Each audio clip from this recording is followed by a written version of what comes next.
Broadway in Hobart. Wondering how Western Oklahoma State College can fit into your future? With 25 degree options and more than 20 student organizations, it's easy to join the Pioneer family. Western offers classes online and on campus, making it simple to fit an education into your schedule. Western's tuition is less than half of a four-year university and offers many scholarship opportunities. To find out more about how your future is brighter at Western, visit wosc.edu. Do you want a bank who's working for your best interest? Sure you do. That's why you want Bank of Cordell for your bank. That's right, 21st century banking at its best. The Bank of Cordell has been providing quality banking service since 1902 and is the oldest state bank in Ouachita County. Sounds like a lot of experience to me. So for experience in banking, state-of-the-art account management services, and quality personal service, visit the folks at Bank of Cordell, member FDIC. Hey Blue Devil fans, I'm Mike Reimer with Mike's Meats in Cordell. I have a great selection of fresh cut steaks, roast, pork, and chicken. Meat packs for every budget and fresh ground beef every day. Bring your ice chest. The quality of meat and prices are worth the trip. I am a meat and more store. Besides excellent meat, we offer seasonings, kitchen gifts, and my beef jerky chips make a great snack. I'm located at 107 North Market Street, right across from the courthouse in Cordell. Welcome back to Western Oklahoma State College. Michael in the Morning is back, and I'm joined by the lovely, the talented Justin O'Neill on a Thursday afternoon. Now, this thing was supposed to tip off, Justin, at 4:20? 4:20, yeah. We're at 4:40, so we're about 20 minutes behind. You just need to be glad that you're not doing the last ball game of the night. The last one might be a little bit later this evening. The Bison and the Lions had quite a fight there, didn't they? Yeah, they did. A couple of our first-round ball games have been like first-round ball games are, and a couple of them have been pretty good. Our first game of the day saw Mangum outlast Lady 46-42 in a girls' contest. Mangum will now play Hollis, as Hollis victorious over Snyder 66-34. Lady and Snyder tomorrow morning at 11 o'clock in an elimination ball game, and then Hollis and Mangum in the semifinals tomorrow afternoon at 4:20. Boys half of the bracket, the top half has been decided. Hobart beating Navajo 78-51. Hobart now will play Luther tomorrow at 5:40. Luther beating Lady 61-52. So Lady and Navajo tomorrow in an elimination ball game. Justin, of course, a teacher at Navajo schools, and I had forgotten about it, but you mentioned the fact that Cordell and Navajo coming up in this girls game, they actually played Tuesday night of this week. They did, yeah. They met each other on Tuesday night, and the Lady Indians were happy to have a decent ball game there. And I talked to some of the girls today. They said the shots were just falling just the way you want them to Tuesday night. So we'll see if they can repeat that again this Thursday evening with the Navajo Lady Indians finding the net. Well, it's one of those things, and I'm glad you mentioned at home playing, because you're in a place that is so much bigger than what you're normally used to playing. I mean, Navajo has a spacious gymnasium. Cordell has a great gymnasium, but the backdrop behind the baskets here, it takes some time to get adjusted to. It does. That depth perception is a much different thing when the wall is, good 15, 20 feet behind the goal. You're suddenly feel like you're on an island shooting sometimes, and we'll see if that makes a difference. As these ladies, it's been a while since they played in this gym. Well, I talked about it earlier this morning when we had our first ball game when Lady and Mangum played, and it did take them a while to get things wound up from outside. One of the best ways, though, to combat shooting in a gym that you're not familiar with, get layups. I mean, there you go. That's a good way. Play inside. Yeah. So Justin and I with the call here. By the way, for those of you who enjoyed Tanner and Dylan, they will be back. They will be joining me on a rotating basis for the rest of the evening here on Classic Hits 97.7. Justin, as I mentioned, from Navajo. He's done Mangum football with us, and we appreciate that. He got himself an OSSAA card and hadn't had much of a chance to use it this year, so he said, I'm going to come do that ball game with you. We will take a quick timeout, come back, get your starting lineups as we get set for Cordell and Navajo girls basketball. Classic Hits 97.7. From Farmers Insurance, we want to say go Big Blue to our Cordell Blue Devils. Come by and see us at Gregg Insurance Agency for all your insurance needs. Your Farmers Insurance agent. Stop by South Market in downtown Cordell. When your doctor prescribes, get that prescription filled at Evetts Drug in Cordell. Professional, courteous service every time. And friends, you're more than just a customer to Jimmy Evetts and staff. You are a friend. Evetts Drug has a great selection of gift ideas, including many OU and OSU items, perfume and lots of fragrances, jewelry, and a whole lot more. Greeting cards, a great selection, and at the best price anywhere. Great folks to do business with. That would be Jimmy Evetts and staff at Evetts Drug in Cordell. Come see us. Given the fact that Bailey Ann went to school at Navajo, a lot of these kids that play for them, we've gotten a chance to know over the last couple of years. And one of those is Riley Avila. And Riley not playing basketball, but I got to give her credit. She's working the officials. I saw her working the officials a little while ago. It just drives her crazy. She can't play ball anymore. Had a couple unfortunate knee injuries, and I got to brag on her a little bit as her music teacher. She last week got to perform in the Oklahoma OKMEA All-State. As a 3-year All-State member. That doesn't happen very often. 14 members in the whole state, and she was one of them from Navajo. She is a talented kid, and she told me the same thing. She'd love to be playing basketball, but can't because she's blown that knee out a couple of times. And, she got to figure out different things to do. But the good thing about her life isn't centered around basketball. She got a lot of other talent. Absolutely. Like you said. She's got lots of other things to look forward to in life. All right, Jana Rogers, always one of our favorites, and she'll be patrolling. For those of you who are watching along our Facebook pages or on oksports.tv, you'll get to see a lot of Jana Rogers. She will migrate to half court and further, maybe admonished by the officials before all is said and done. The Navajo Lady Indians being introduced here. They will go with Kaylee Cross. She will be joined by Caitlin Martinez. Gracie Brooks will get the start this afternoon for David Doss, along with Gabby Killey. And then the freshman, Abby Bates. And Bates, we saw her a couple of weeks ago against Mangum. Richard Carney, I looked at him and said, Coach, what are you doing? He let Bates sit outside and knock down 3 after 3. He said, I didn't think she could make threes. I said, well, if she made 5 of them, then you think about putting somebody. But anyhow, Bates can shoot the ball from outside. You don't really get that on your scouting reports. No. A freshman just filling it up like that. We'll see if she can continue to do that tonight. So it'll be Goss, Martinez, and Brooks, Killey, and Bates, the starting 5 for Navajo. Meantime, Jana Rogers will go with Madison Damon, Andrea Palmer, Megan Brown, Taylor Jaworski, and Casey Lee. Damon, Palmer, Brown, Jaworski, and Lee, the starting 5 for the Cordell Blue Devils. Lady Blue Devils, they are dressed in their road blue uniforms with the gray numerals and the gray trim. They'll articulate on the left hand of your listening device and or viewing device. Meantime, Navajo in their home white with the red numerals and the red and black trim will go to the right end of your listening and or viewing device. And tap going to be controlled by Caitlin Martinez, and we are underway here. And the crowds have kind of come and gone throughout the afternoon, Justin O'Neill. Good crowd right now. You got to think this is almost a home game for Navajo. Bates flips it over the top, inside. They'll go back out top to Cross. 3 on the way, doesn't go, and the rebound going to be collected by Madison Damon. So early on, the 3-shot not falling, but again, we'll watch that. And you heard Justin and I talk about it. Shooting from the outside, who adjusts first? I got tickled. I was talking to Coach Rogers, and we were going through her roster. And, I mean, you look at it, and that is a young basketball team. I mean, sophomore, couple of seniors, and then a sophomore. And then after that, it is just all underclassmen on that roster. Lots of them, as you say. 7:10 left here in the first quarter of play. No score. Cordell will slow this thing down. They will try to limit the number of offensive touches for Navajo. Don't have the firepower that the Lady Indians do. And there is a steal. Good hands by Martinez. Caitlin, one of those that I watched start playing basketball at Little League down there at the Alta City Gymnasium. She has blossomed over the years. Skips it over the top here to Killey. Gabby looking for somebody, finds Martinez on the near side.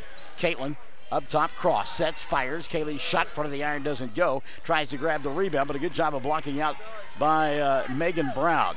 Brown, one of those that is a senior, and she has played. Well, she's been in the lineup all 4 years she's been at Cordell. She maybe didn't start as a freshman. She's played for a long time, Megan Brown, and is a good one.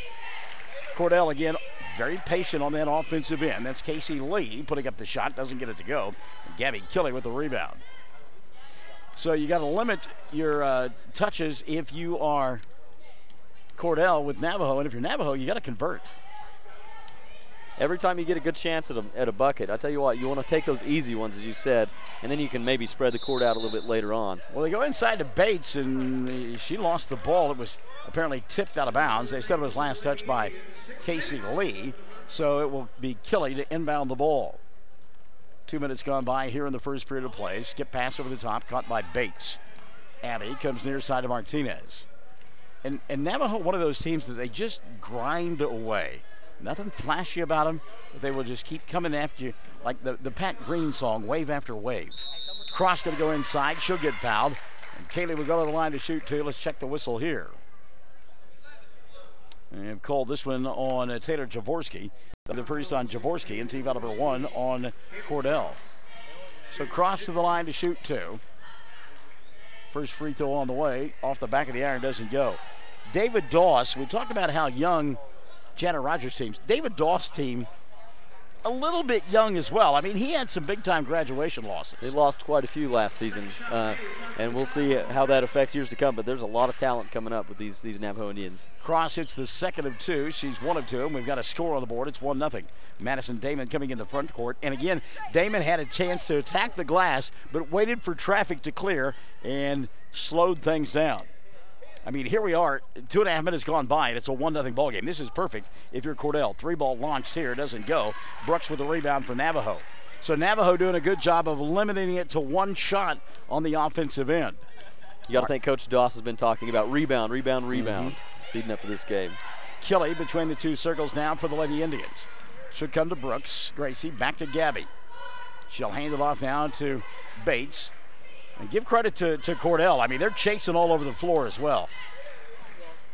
1-0 ball game. 4:55 left in the first. Martinez off the bounce. Ball going to be taken away. Good defense out high that time. Casey Lee with the steal. Lee into the front court. Something comes flying off. And they kick it off the court. Madison Damon. They were looking at what was laying on the floor, and Janet Rogers right in front of them. They said, go play. We'll get that stuff off the floor later on. Ball knocked out of bounds, and well, I don't know what that is. Avila came away with it. There's a shot from the right side. Put it up and in. And Casey Lee with the first field goal of the ball game, and Cordell the early 2-1 lead. Could you identify that object that they picked up there? It looked like a patch of some sort. I'm not sure what it was. Well, the good news is we know it's not a nicotine patch. So Gracie Brooks between the 2 circles should come here to Bates. Bates, backdoor opportunity. Kelly, she got hammered. And Gabby going to go to the line to shoot 2. Couple of players there for the Lady Blue Devils, and it will be a foul on Madison Damon. Looks like Coach Rogers told her ladies squad that there's going to be no easy baskets for Navajo down low today, as they weren't really even, not going to give up anything. Kelly, first free throw comes up short. Gabby will get one more, and that's a hallmark of Coach Rogers. I mean, she has, and no matter how much talent she's had, young or old, she is going to make you earn everything. Second free throw for Kelly is good. Gabby makes it a 2-2 ball game with 4:15 left in the first.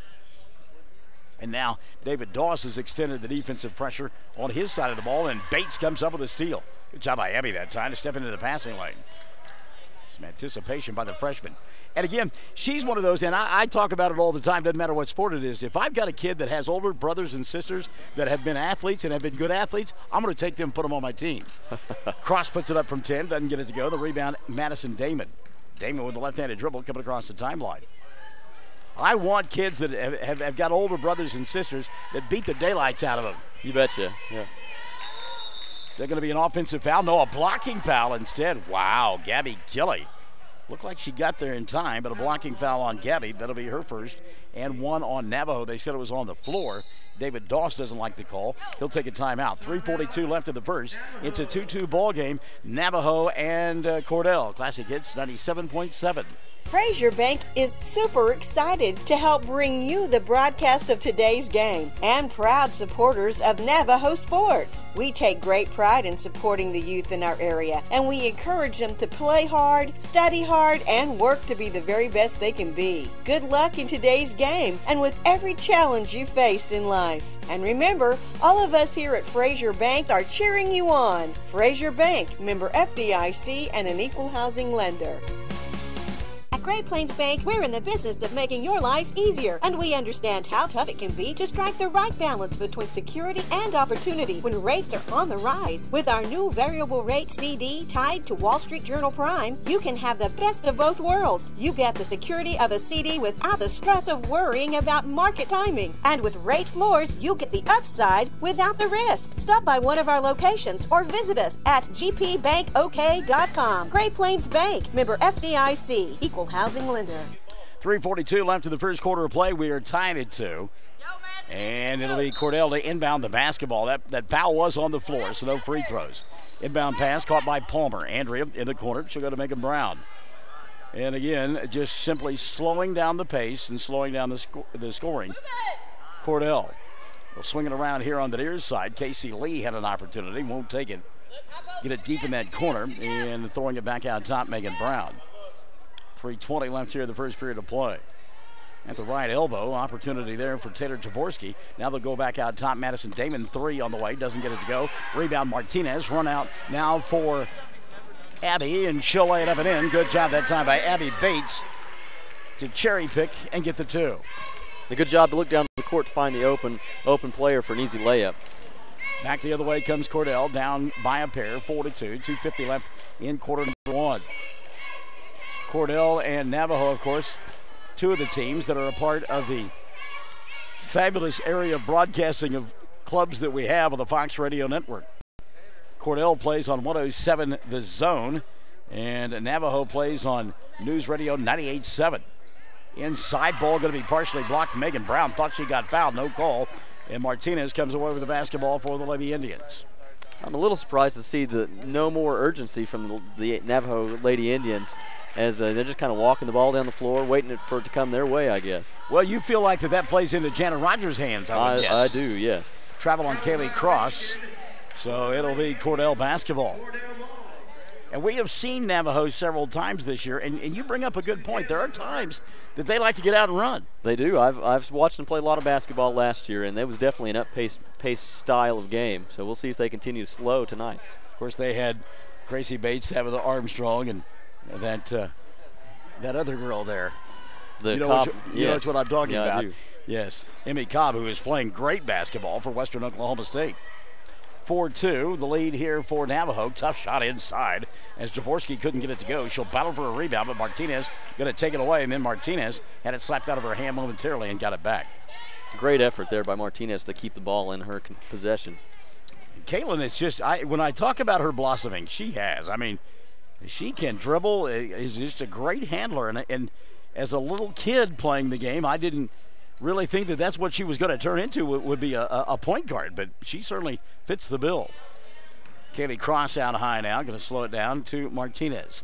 1:15 and running in the first quarter of play, and it's a 4-2 ball game. Janet Rogers doing her refereeing there on the sidelines, and the official looked at her and said, "Get off the floor, coach." There's a 3 all the way by Cross, doesn't get it to go. Bates, though, blocking out, gets the rebound, and a reset now for Navajo. Great job of Bates to position herself for that rebound. She had the ideal position with that box out. Martinez between the 2 circles.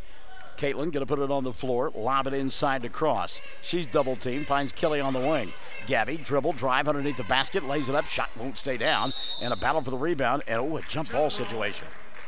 Kelly ties up Andrea Palmer. The arrow going to point the way of Cordell. They'll get it on the alternate possession with 43.1 left in the first and a 4-2 ball game. Kelly, in my opinion, a little bit fortunate not to get a foul called on her on that rebound, and they called a jump ball instead. You got to like that if you're Navajo Indian. Well, the officials are letting them play a little bit because you're right. I thought there was some body contact on that rebound. Ball knocked out of bounds across the way. Cordell will retain possession. Andrea Palmer to inbound, does to Madison Damon. Down to 30 seconds left in the first quarter of play. 4-2 our score. Damon can't handle the pass. Cross slapped it away, but there to get it on the putback is Andrea Palmer. Shot doesn't go. Jaworski with an opportunity. That won't go, and Martinez guarding with the hands, not the feet, and she's going to get called for the foul. That'll be the first on Caitlin Martinez, and 2 now on Navajo. And why does that happen? And I've asked lots and lots of people. You know the person is by you, yet you instinctively reach out, grab, and get called for the foul. You said it. You summed it up, playing defense with your feet instead of your hands. That kind of sums it up right there, I would say. Jaworski makes the first free throw, 4-3. Second one on the way, ties it at 4. Taylor Jaworski. And I think that you can probably hit the commercial button, can't you? You're pretty sharp on that. So we're tied at 4. You know, it used to be a one-man band with Michael in the morning, and now we've got a veritable cast of thousands. It's great. I love it. Got the entire Fox family. The hen house is not protected. 3 ball on the way by Cross. Doesn't get it to go. Somehow the ball winds up in her hands. She'll fire as time expires. Miss it, and we've played 1. 4 on the board for Cordell, 4 for Navajo at the end of 1 on Classic Hits 97.7. Wondering how Western Oklahoma State College can fit into your future? With 25 degree options and more than 20 student organizations, it's easy to join the Pioneer family. Western offers classes online and on campus, making it simple to fit an education into your schedule. Western's tuition is less than half of a four-year university's and offers many scholarship opportunities. To find out more about how your future is brighter at Western, visit wosc.edu. This is Ken Hurst from Billy Walker Carpets. We all want to live healthier and breathe easier. Billy Walker Carpets provides professional carpet, furniture, and air duct cleaning. Our truck-mounted hot water extraction machine provides the cleanest and safest way to clean and deodorize your carpet. For a healthier air quality, we also provide air duct. This is Ken Hurst from Billy Walker Carpets. We all want to live healthier and breathe easier. Billy Walker Carpets provides professional carpet, furniture, and air duct cleaning. Our truck-mounted hot water extraction machine provides the cleanest and safest way to clean and deodorize your carpet. For a healthier air quality, we also provide air duct cleaning service. Our state-of-the-art Roto-Brush cleaning machine helps remove mold and bacteria from your air duct cleaning system for a better indoor air quality. Stop by 1214 North Grady or call 482-3400 for a free estimate. Second quarter underway here. Navajo with the ball, and we're tied at 4. Caitlin Martinez, Gabby Killey, Gracie Brooks, Kaylee Cross, and Abby Bates out on the floor for the Lady Indians in their home white uniforms. Red numerals, red and black trim. They play on the right end of your listening and or viewing device. Cross off the bounce, going to go inside. Force, shot doesn't go. Battle for the rebound. Brooks had it, lost it, and we'll get a tie-up and a jump ball. It'll be Cordell ball on the alternate possession. Casey Lee getting the start in quarter number 2 for the Lady Blue Devils. She's joined by Taylor Jaworski. Also, Camden Davis has come off the bench. Andrea Palmer out there, the final member of that 5, streaking down the far sideline. Megan Brown. They try to go to Brown, but it's Brooks with the steal instead. When Brown was open here on the near side, didn't get her the ball. Back the other way, Cross sets, fires 3, doesn't get it to go. Weak side rebound, taken away by Casey Lee. I love Kaylee Cross. She has got the shooter's mentality. She does. She's fearless, coming out with intensity this second quarter. She's wanting to score some buckets. I mean, I think she's taken 5 threes and hadn't hit any of them. She's going to keep throwing them up there until one goes down. Minute gone by here in the second, tied at 4. And yes, you heard correctly. Taylor Jaworski. What did I tell you about Coach Rogers? Coach Doss is going to look for some elbow room here in a second. Left side 3 ball. Got it. Good job that time by Casey Lee to find space out on the wing, knock down the 3, and it's a 7-4 ball game. By the way, Tanner, are you able to work around Coach Rogers up and down in there in front of you? Yeah. Our videographer for the ball game, Tanner Fox, working with Coach Rogers, stepping out of bounds across the way. Abby Bates, and Bates frustrated. And Abby going to set down. Lily Graham comes into the ball game. 6:34 left in the first half of play. It's a 7-4 lead for Cordell. Lady Blue Devils and Lady Indians played on Tuesday night of this week, and Navajo had their way with Cordell. Andrea Palmer up top. She'll play catch behind the arc with Camden Davis. And Casey Lee, who's got 5 of the 7, looking to clear space here on the left side, gets the ball. Good closeout, though, by Killey. Little bounce pass here on the wing to Jaworski.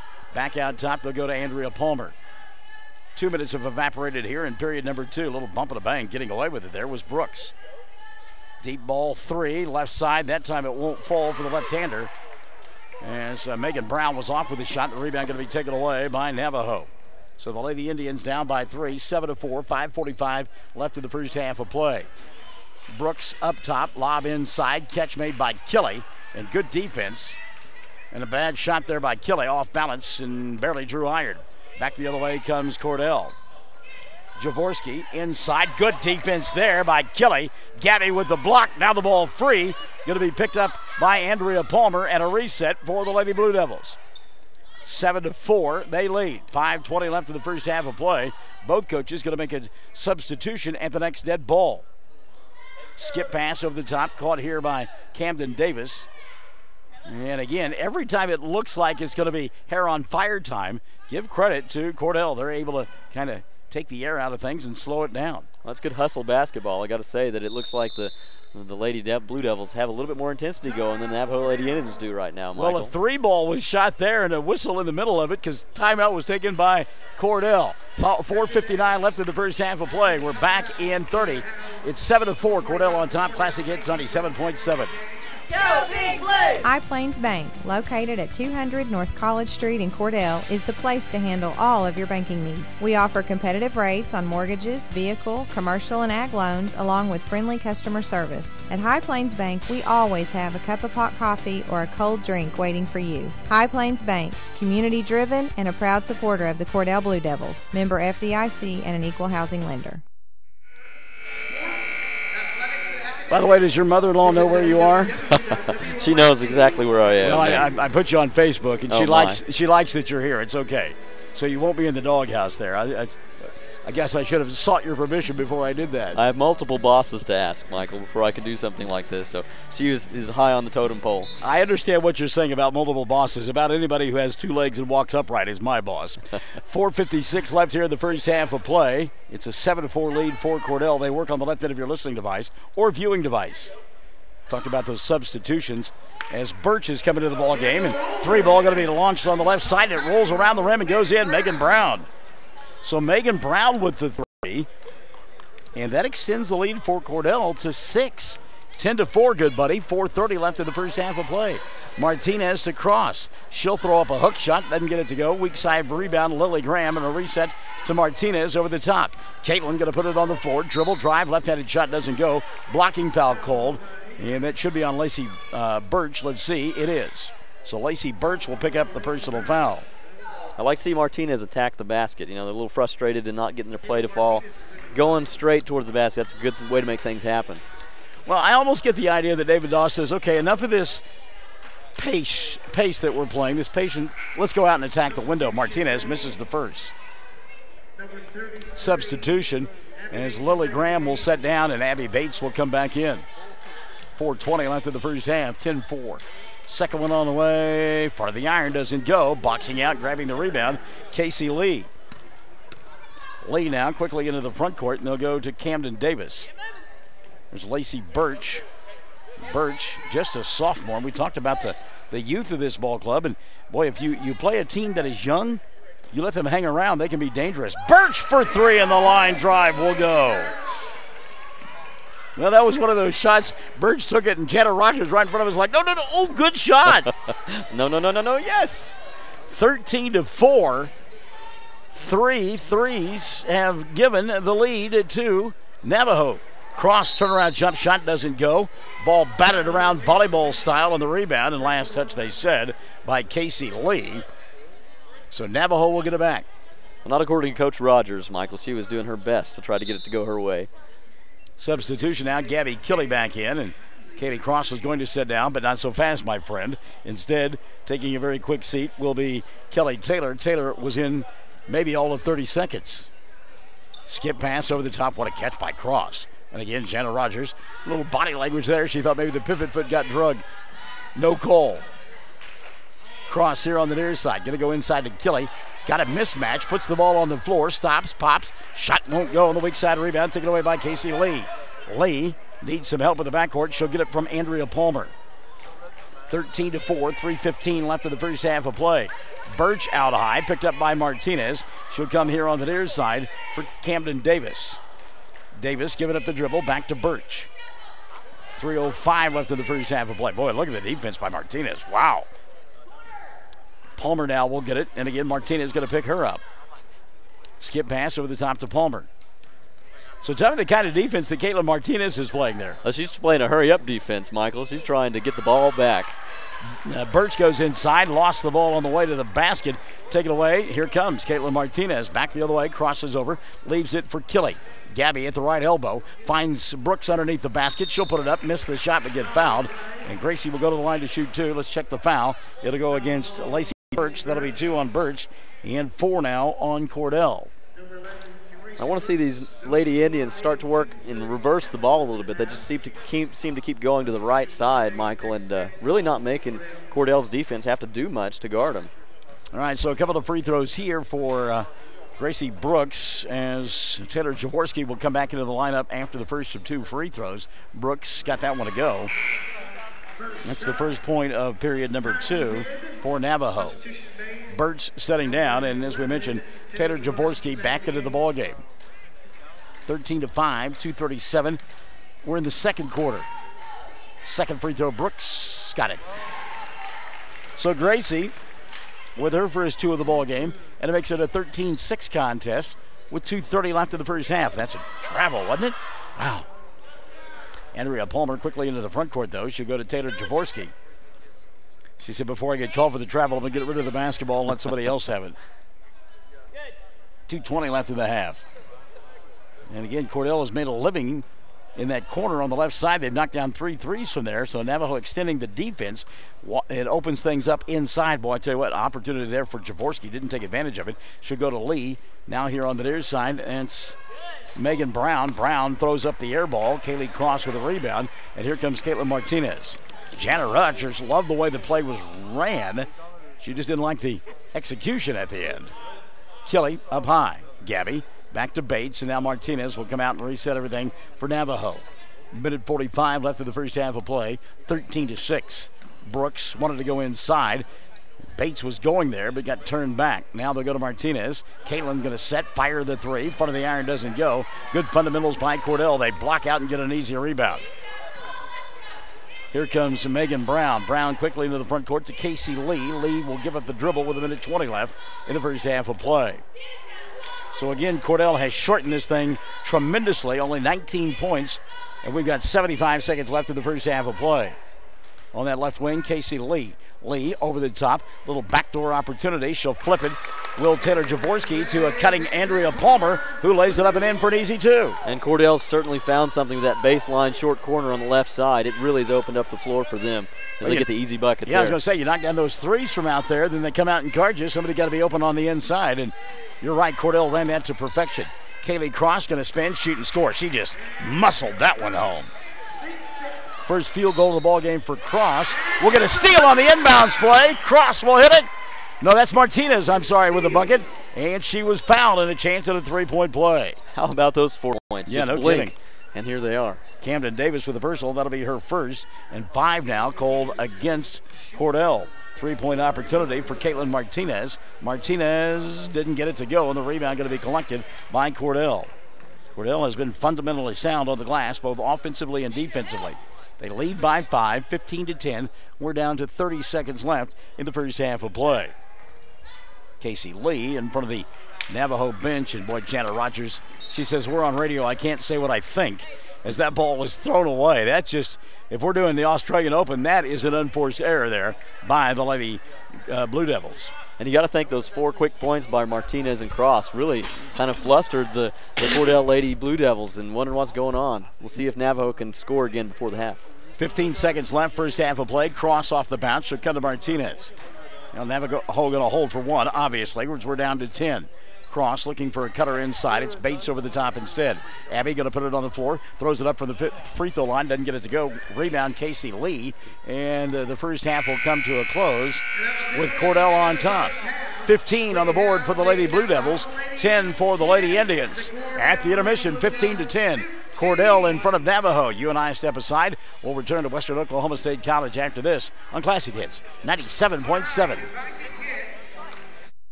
Friends, if you want a great deal on a leftover 2018 Ford Explorer, you need to come to Cordell, Oklahoma and see Tom or Casey at Wheeler Ford. Get $3,000 discount plus 0% for 60 months or receive $5,500 customer cash. Hey, we're wheeling and we are dealing. Check out our selection of fantastic, nice pre-owned units. Sales and service for life. From Wheeler Ford, Cordell, Oklahoma. Ford, go further. This is Kent Hurst from Billy Walker Carpets. We all want to live healthier and breathe easier. Billy Walker Carpets provides professional carpet, furniture, and air duct cleaning. Our truck-mounted hot water extraction machine provides the cleanest and safest way to clean and deodorize your carpet. For a healthier air quality, we also provide air duct cleaning service. Our state-of-the-art RotoBrush cleaning machine helps remove mold and bacteria from your air duct cleaning system for a better indoor air quality. Stop by 1214 North Grady or call 482-3400 for a free estimate. Hi, this is Terry Jones at Sunshine Cafe in Cordell. Don and I just wanted to thank all of our customers for their business and support over the years. We so enjoy seeing you come through our doors, and we love serving you good food every day. If you haven't eaten at the Sunshine Cafe in Cordell, come see us. There's nothing like a little sunshine in the morning for lunch and for dinner. We'll warm up your day at the Sunshine Cafe on the square in Cordell. Bates Brothers Trucking was established in 1988, and it's a trucking company that provides freight and cattle hauling for southwest Oklahoma area's agriculture and business. The Bates family is active in the community and loves to support the Navajo High School athletics. Watch for the Bates big red truck on the road and give them a wave. Friends, if you want a great deal on a leftover 2018 Ford Explorer, you need to come to Cordell, Oklahoma and see Tom or Casey at Wheeler Ford. Get $3,000 discount plus 0% for 60 months or receive $5,500 customer cash. Hey, we're wheeling and we are dealing. Check out our selection of fantastic, nice pre-owned units. Sales and service for life. From Wheeler Ford, Cordell, Oklahoma. Ford, go further. At the half, it's a 15-10 ball game. Cordell in front of Navajo girls first-round matchup. At the end of the first quarter, Justin O'Neill tied at 4, and then 11-6. Cordell outscoring Navajo in that second period of play and getting it done with 3 threes from beyond the arc. They did. They found some magic in that left side corner, Michael, and Navajo continued to sag on them. They kept on making them fall. And, if it wasn't for those four quick points, about 30 seconds left in the second quarter for Navajo, it would be a little different ball game coming out of the half. Well, I want to go back first to those threes. You talked about it. They would dip down here on this near side in the corner and knock down those 3 threes from the same place. So after the third one, they extend the defense, opens the floor, and a little backdoor easy 2 for the other 2 points of the period for Cordell. You bet that weak side just opens up like crazy whenever you push on that perimeter. That's probably why Navajo was sagging in the first place. They said, well, you're not going to do more damage out here, and as you said, it opens up that easy bucket on the weak side. The good news is if you're David Doss, though, you've got kids like Caitlin Martinez that can get you 4 points in a hurry. You know what, that was a special 5 seconds on the game clock there with Cross hitting a tough bucket, and I tell you what, Martinez just a heads-up play to steal the inbounds pass, put the bucket up, get fouled, unfortunately missed the and one, but those 4 points I think is giving the Navajo Lady Indians a little pep in their step going into halftime. All right, Janet Rogers with all sorts of scoring on her side. It's spread out, not a lot of it. Casey Lee leading the way. She's got 5. 3 apiece for Lacey Birch and Megan Brown. And then 2 for Taylor Jaworski and Andrea Palmer. No free throw attempt, or there were 2 free throw attempts in the first quarter of play, none in the second quarter for Cordell. They were 2 of 2 in the first half from the line. Foul situation for Cordell. Lacey Birch has got 2 fouls, the only player with multiple fouls on the Cordell side of the floor. On the other side, Kaylee Cross with 3 for David Dawson's team, and then 2 apiece for Kayla Martinez, Gracie Brooks, and Abby Bates. Gabby Killey with 1. You talked about the free throw that you had the potential for a 3-point play there, and Martinez couldn't convert in that first half. David Dawson's team only 4 of 9 for the charity stripe. And that's been a few games I've been able to catch this season. That's been a story that they've continued to tell of not making those free throws fall. And you hope, we're getting here late January. That needs to change quick as the playoffs are coming close. Well, you're in a 5-point ball game and you're 4 of 9. I mean, no math major, Michael, in the morning, but not that hard to figure out. Foul situation for David Doss. He just doesn't have a foul situation. 2 team fouls in the first half committed by Navajo. I'm surprised at that.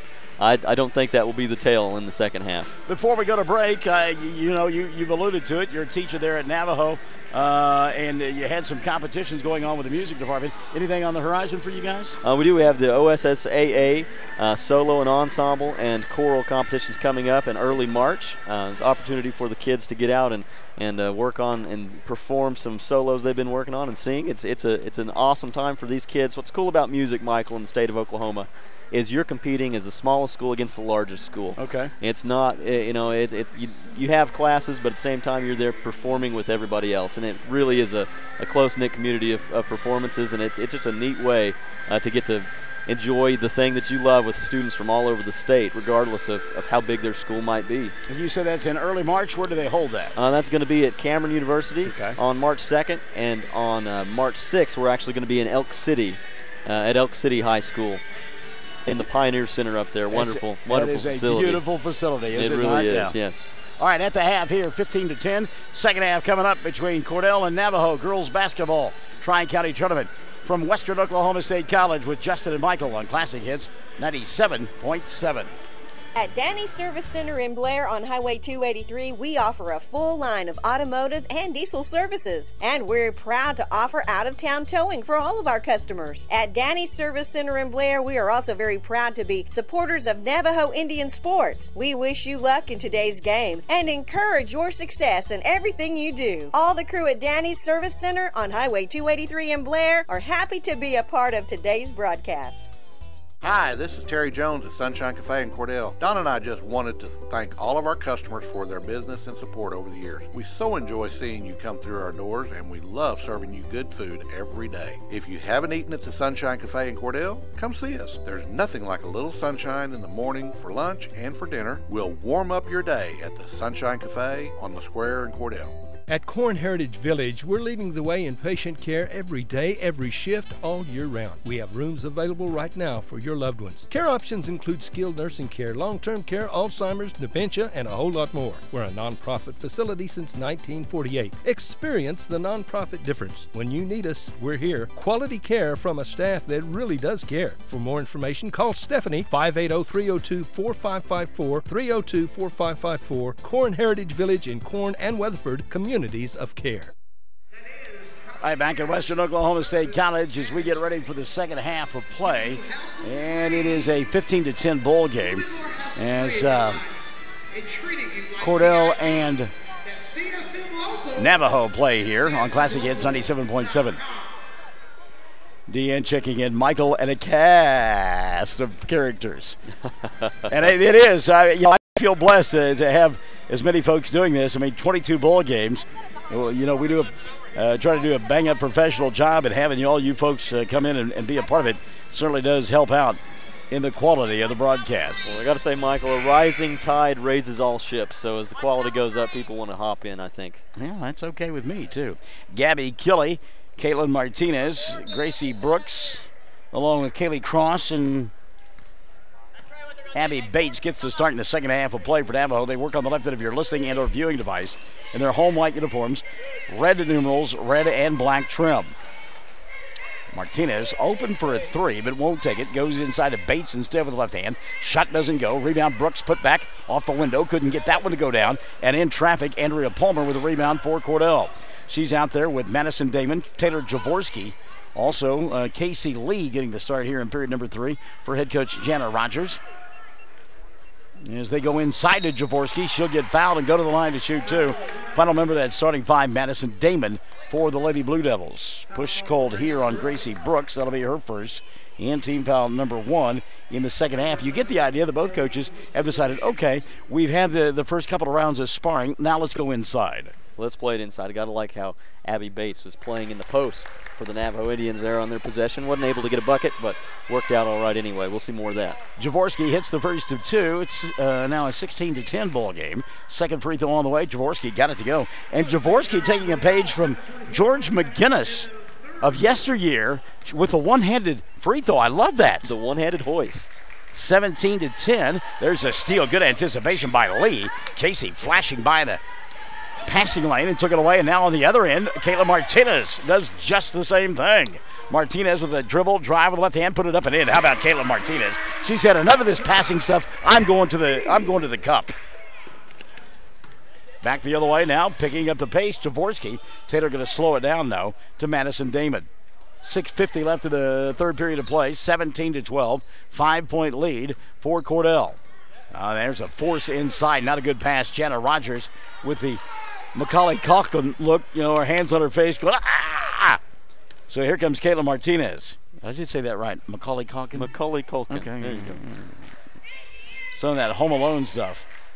Minute and a half gone by in the third. Killey inside off the window. Shot won't go. Brooks tipped it, and there to get it will be Andrea Palmer. Well, I thought we were going to get a push there on Gracie, but she got away with one. And you can go above a defender that's in front of you as long as you don't touch them. Folks don't realize that. Jaworski here on the near side. I see we've got another fox in the videography business now. That's a travel. Easy call there, yeah. Casey Lee tried to get her feet set so she could put up a shot. And a little shuffle. But now we've got Dylan Fox at the... It's turned into the revolving door there with the camera, hadn't it? Well, and Dylan and Tanner will be joining me for the rest of the afternoon and evening on the broadcast, because I know you got to go home and cook dinner. Shot put up by Cross, doesn't get it to go. Rebound batted around a couple of times. Bodies batted around as well, and finally Madison Damon comes up with a loose basketball. Damon comes to a stop. 5:35 left here in the third. Wraparound pass near side. Jaworski to Palmer, and good patience again by Cordell. They'll back it out and reset. That'll be Madison Damon up top. 5:25 left here in the third period of play. It's a 17-12 lead for Cordell over Navajo. Winner will advance to the semifinals of the Tri-County Tournament tomorrow, and the loser will play an elimination game tomorrow afternoon.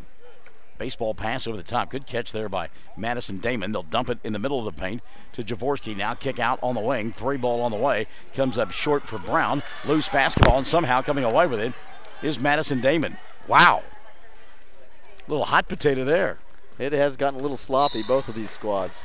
Some frustration on Kaylee Cross there. She just slapped across Casey Lee. The foul on Cross, her first of the ball game, and team foul number 2. Kaylee's like, I've never not committed a foul in a ball game, so to go ahead and do it right now. Get it out of the way. Couple of substitutions now for David Doss. Lily Graham will come back in, and we'll see Trinity Rohrer for the first time in the ball game. 4:45 left here in the third. And the defense has gotten to be much more aggressive, and Graham, you can see right there, went out and simply grabbed at that time Madison Damon. Foul on Lily, going to be her first, and team foul number 3 on Navajo.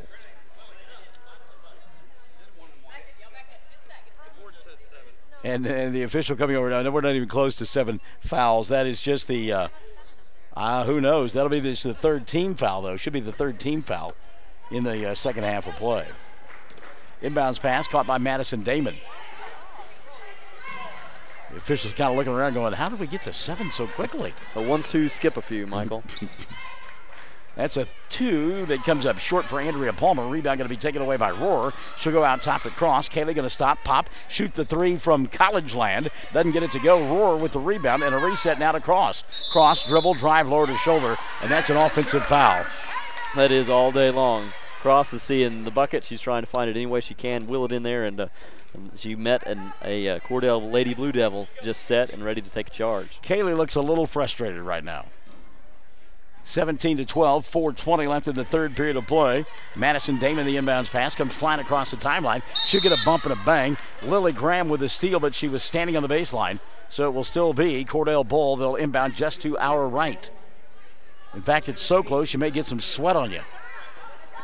Inbounds pass, Madison Damon, double teamed near the timeline. She'll step through it and go to Brown. Now a reset on the left wing to Jaworski.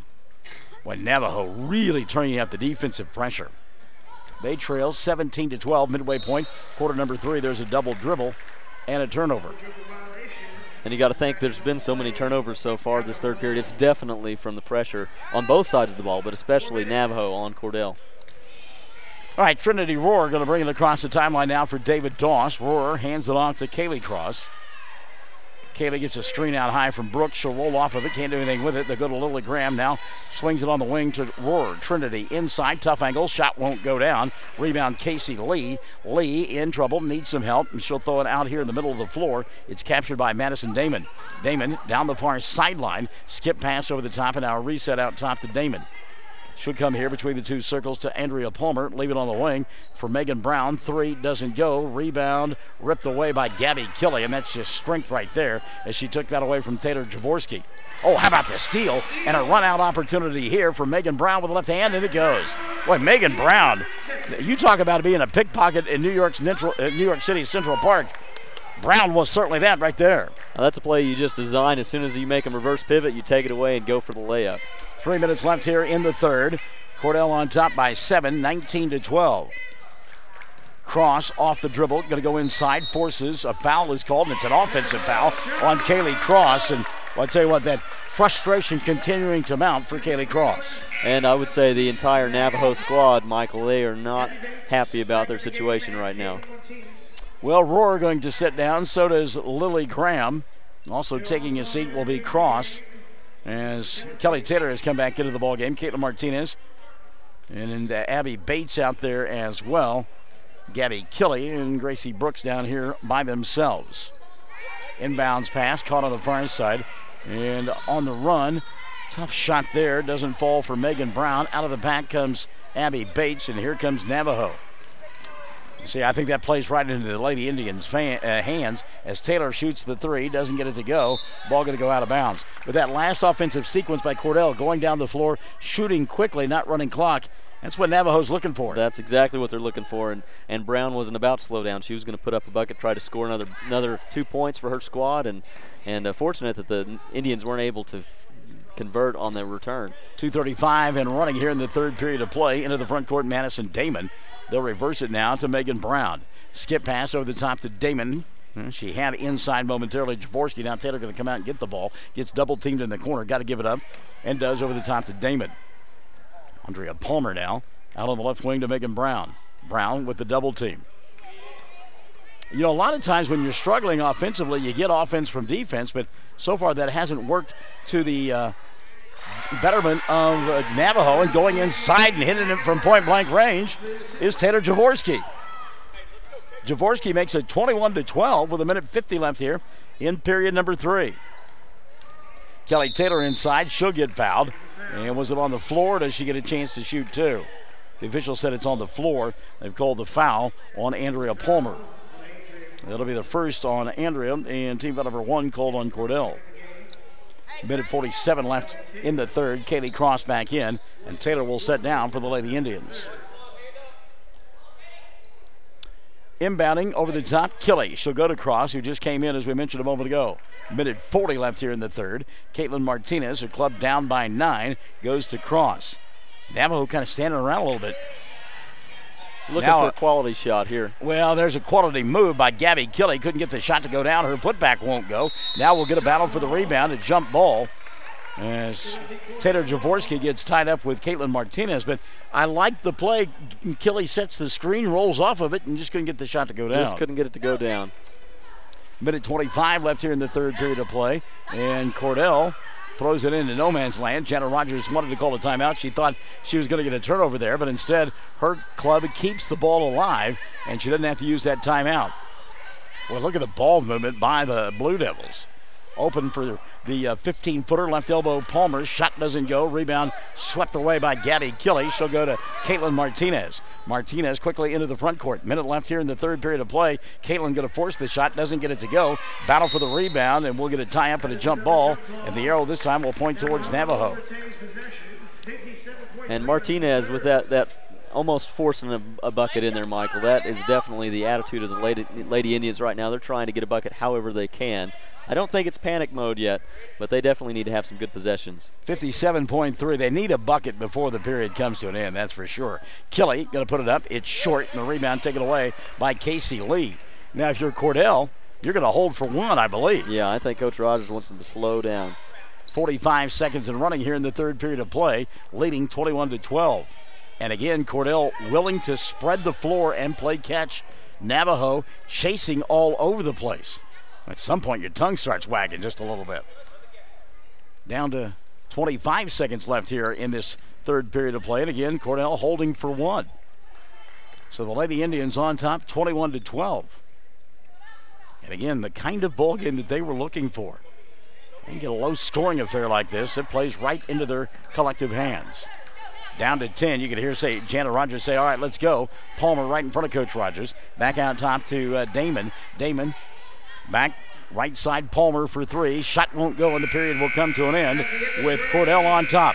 21 on the board for the Lady Blue Devils. 12 for Navajo. The fourth is coming up on Classic Hits 97.7. Hi, this is Terry Jones at Sunshine Cafe in Cordell. Don and I just wanted to thank all of our customers for their business and support over the years. We so enjoy seeing you come through our doors, and we love serving you good food every day. If you haven't eaten at the Sunshine Cafe in Cordell, come see us. There's nothing like a little sunshine in the morning for lunch and for dinner. We'll warm up your day at the Sunshine Cafe on the square in Cordell. Do you want a bank who's working for your best interest? Sure you do. That's why you want Bank of Cordell for your bank. That's right. 21st century banking at its best. The Bank of Cordell has been providing quality banking service since 1902 and is the oldest state bank in Ouachita County. Sounds like a lot of experience to me. So for experience in banking, state-of-the-art account management services, and quality personal service, visit the folks at Bank of Cordell, member FDIC. Go to the fourth quarter, 21-12. Cordell in front of Navajo. And how about this, Justin O'Neill? 2 points in that third period for the Lady Indians. And that surprises me big time, Michael. I thought they were going to come out of that halftime with a little bit of a need to score, but a little bit more discipline than they had. And we were seeing some shots that were forced up. And, Michael, it's difficult in any sport to play the same team back-to-back, especially whenever you had 2 nights ago a game where it really didn't have any struggle putting this squad away. Totally different ball game than that 2 nights ago in Navajo. Yeah, you bring up a great point. You blow somebody out on a Tuesday night and you turn around on a Thursday night, got to play them again. That is a tough turnaround indeed. You know, Cordell scored 6 points in that third quarter of play, and if you're David Dawson, normally you'd be happy if you held the opponent to 6 points in a period. Cordell with the ball to begin the fourth quarter. As they play on the right end of your listening and or viewing device, that's Casey Lee with the ball. She'll come back out top now to Madison Damon. Lee and Damon playing catch now, coming and getting it in the corner. Megan Brown, they'll go to a wide open Lee from 15, and Casey will knock it down. 7 in the ball game now for Casey Lee. Caitlin Martinez, Gabby Killey, along with Kaylee Cross and Gracie Brooks and Abby Bates out on the floor for the Lady Indians in their home white uniforms, red numerals and red and black trim. Going to go inside to Cross. Shot won't go. The rebound going to be taken away by Taylor Jaworski. Good job by Jaworski. She's out there with Andrea Palmer. Palmer to Madison Damon right in front of us. Oh, good look inside. That's a travel, though. Taylor Jaworski got the ball. Couldn't make up her mind if she wanted to shoot or pass. By the time she made the pass, she had traveled. Lady Blue Devils, by the way, in their home blue uniforms with the silver numerals, gray, whatever you want to call it. I don't even watch that runway fashion show. I don't even think I get Bravo on my satellite system. Martinez with the force, tried to draw the foul, couldn't get the foul, didn't get the bucket, and here comes Cordell. 6:45 left here in the ball game. Lady Blue Devils on top, 23-12. And a timeout going to be taken by Jana Rogers and company. 6:38 left in the ball game. Cordell on top of Navajo, 23-12, and we'll return to WSC in the Tri-County after this on Classic Hits 97.7. Bates Brothers Trucking was established in 1988, and it's a trucking company that provides freight and cattle hauling for Southwest Oklahoma area's agriculture and business. The Bates family is active in the community and loves to support the Navajo High School athletics. Watch for the Bates big red truck on the road and give them a wave. All right, let's give you a game reset now. It's 23-12. Cordell on top of Navajo. Lady Indians have committed 5 fouls here in this second half, just 1 for the Lady Blue Devils. 4 timeouts remaining for the Lady Indians, 3 for Cordell, and the possession arrow pointing the way of Navajo. And I tell you what, Michael, these Lady Indians, they need to have some quality possessions. They are forcing the basketball, trying to get in there. And, you know, we spoke about at the beginning of the game, it's difficult to adjust to this gym shooting. And that has been the bugaboo for the Lady Indians so far. Yeah, you're right. I don't know that it's been a long time since Kaylee Cross has struggled from the field like she has here this afternoon. We talked about it. She'll keep firing up there because eventually they're going to go down, but it's just one of those afternoons in this cavernous gymnasium that they're having a hard time adjusting. Madison Damon now, double team down high. Damon here on the near side. They'll go to Jaworski, now back out top to Casey Lee. So it's a game of keep away for Cordell. They nursed that 9-point lead. Actually, it's an 11-point lead now, isn't it? 23-12 with 6:10 remaining. And if you're Navajo, at some point you got to start fouling. Oh, what a good look inside there. And the spin move and 2 for Megan Brown. 25-12. What about the move by Brown? because the defense was there. The defense was there. That was a great way to get around of any contact and get the bucket. 5:50 left of the ball game, 25-12. Cordell on top. Kelly underneath the basket, and that is a sweet pass to Gracie Brooks. And Brooks with her first 2 of the second half. 25-14. Pass out here in the flat, if you will, to Madison Damon. And it looked like a New England Patriots type play there. Oh, what a great look again inside. They're going backdoor back-to-back. Megan Brown getting it underneath the basket with the left hand, and she's made it a 27-14 ball game. 5:20 remaining. Well, if you're Cordell, you want to run clock, but if you get those easy buckets like that, you're going to take them. You're not going to give those up. Now baseline Bates, and she'll throw it right into the hands of Andrea Palmer. Bates falling out of bounds, had to get rid of it, and Palmer was there for the steal. So now Cordell can get it into the half-court offense with 3 minutes gone by here in the fourth period, and they lead 27-14.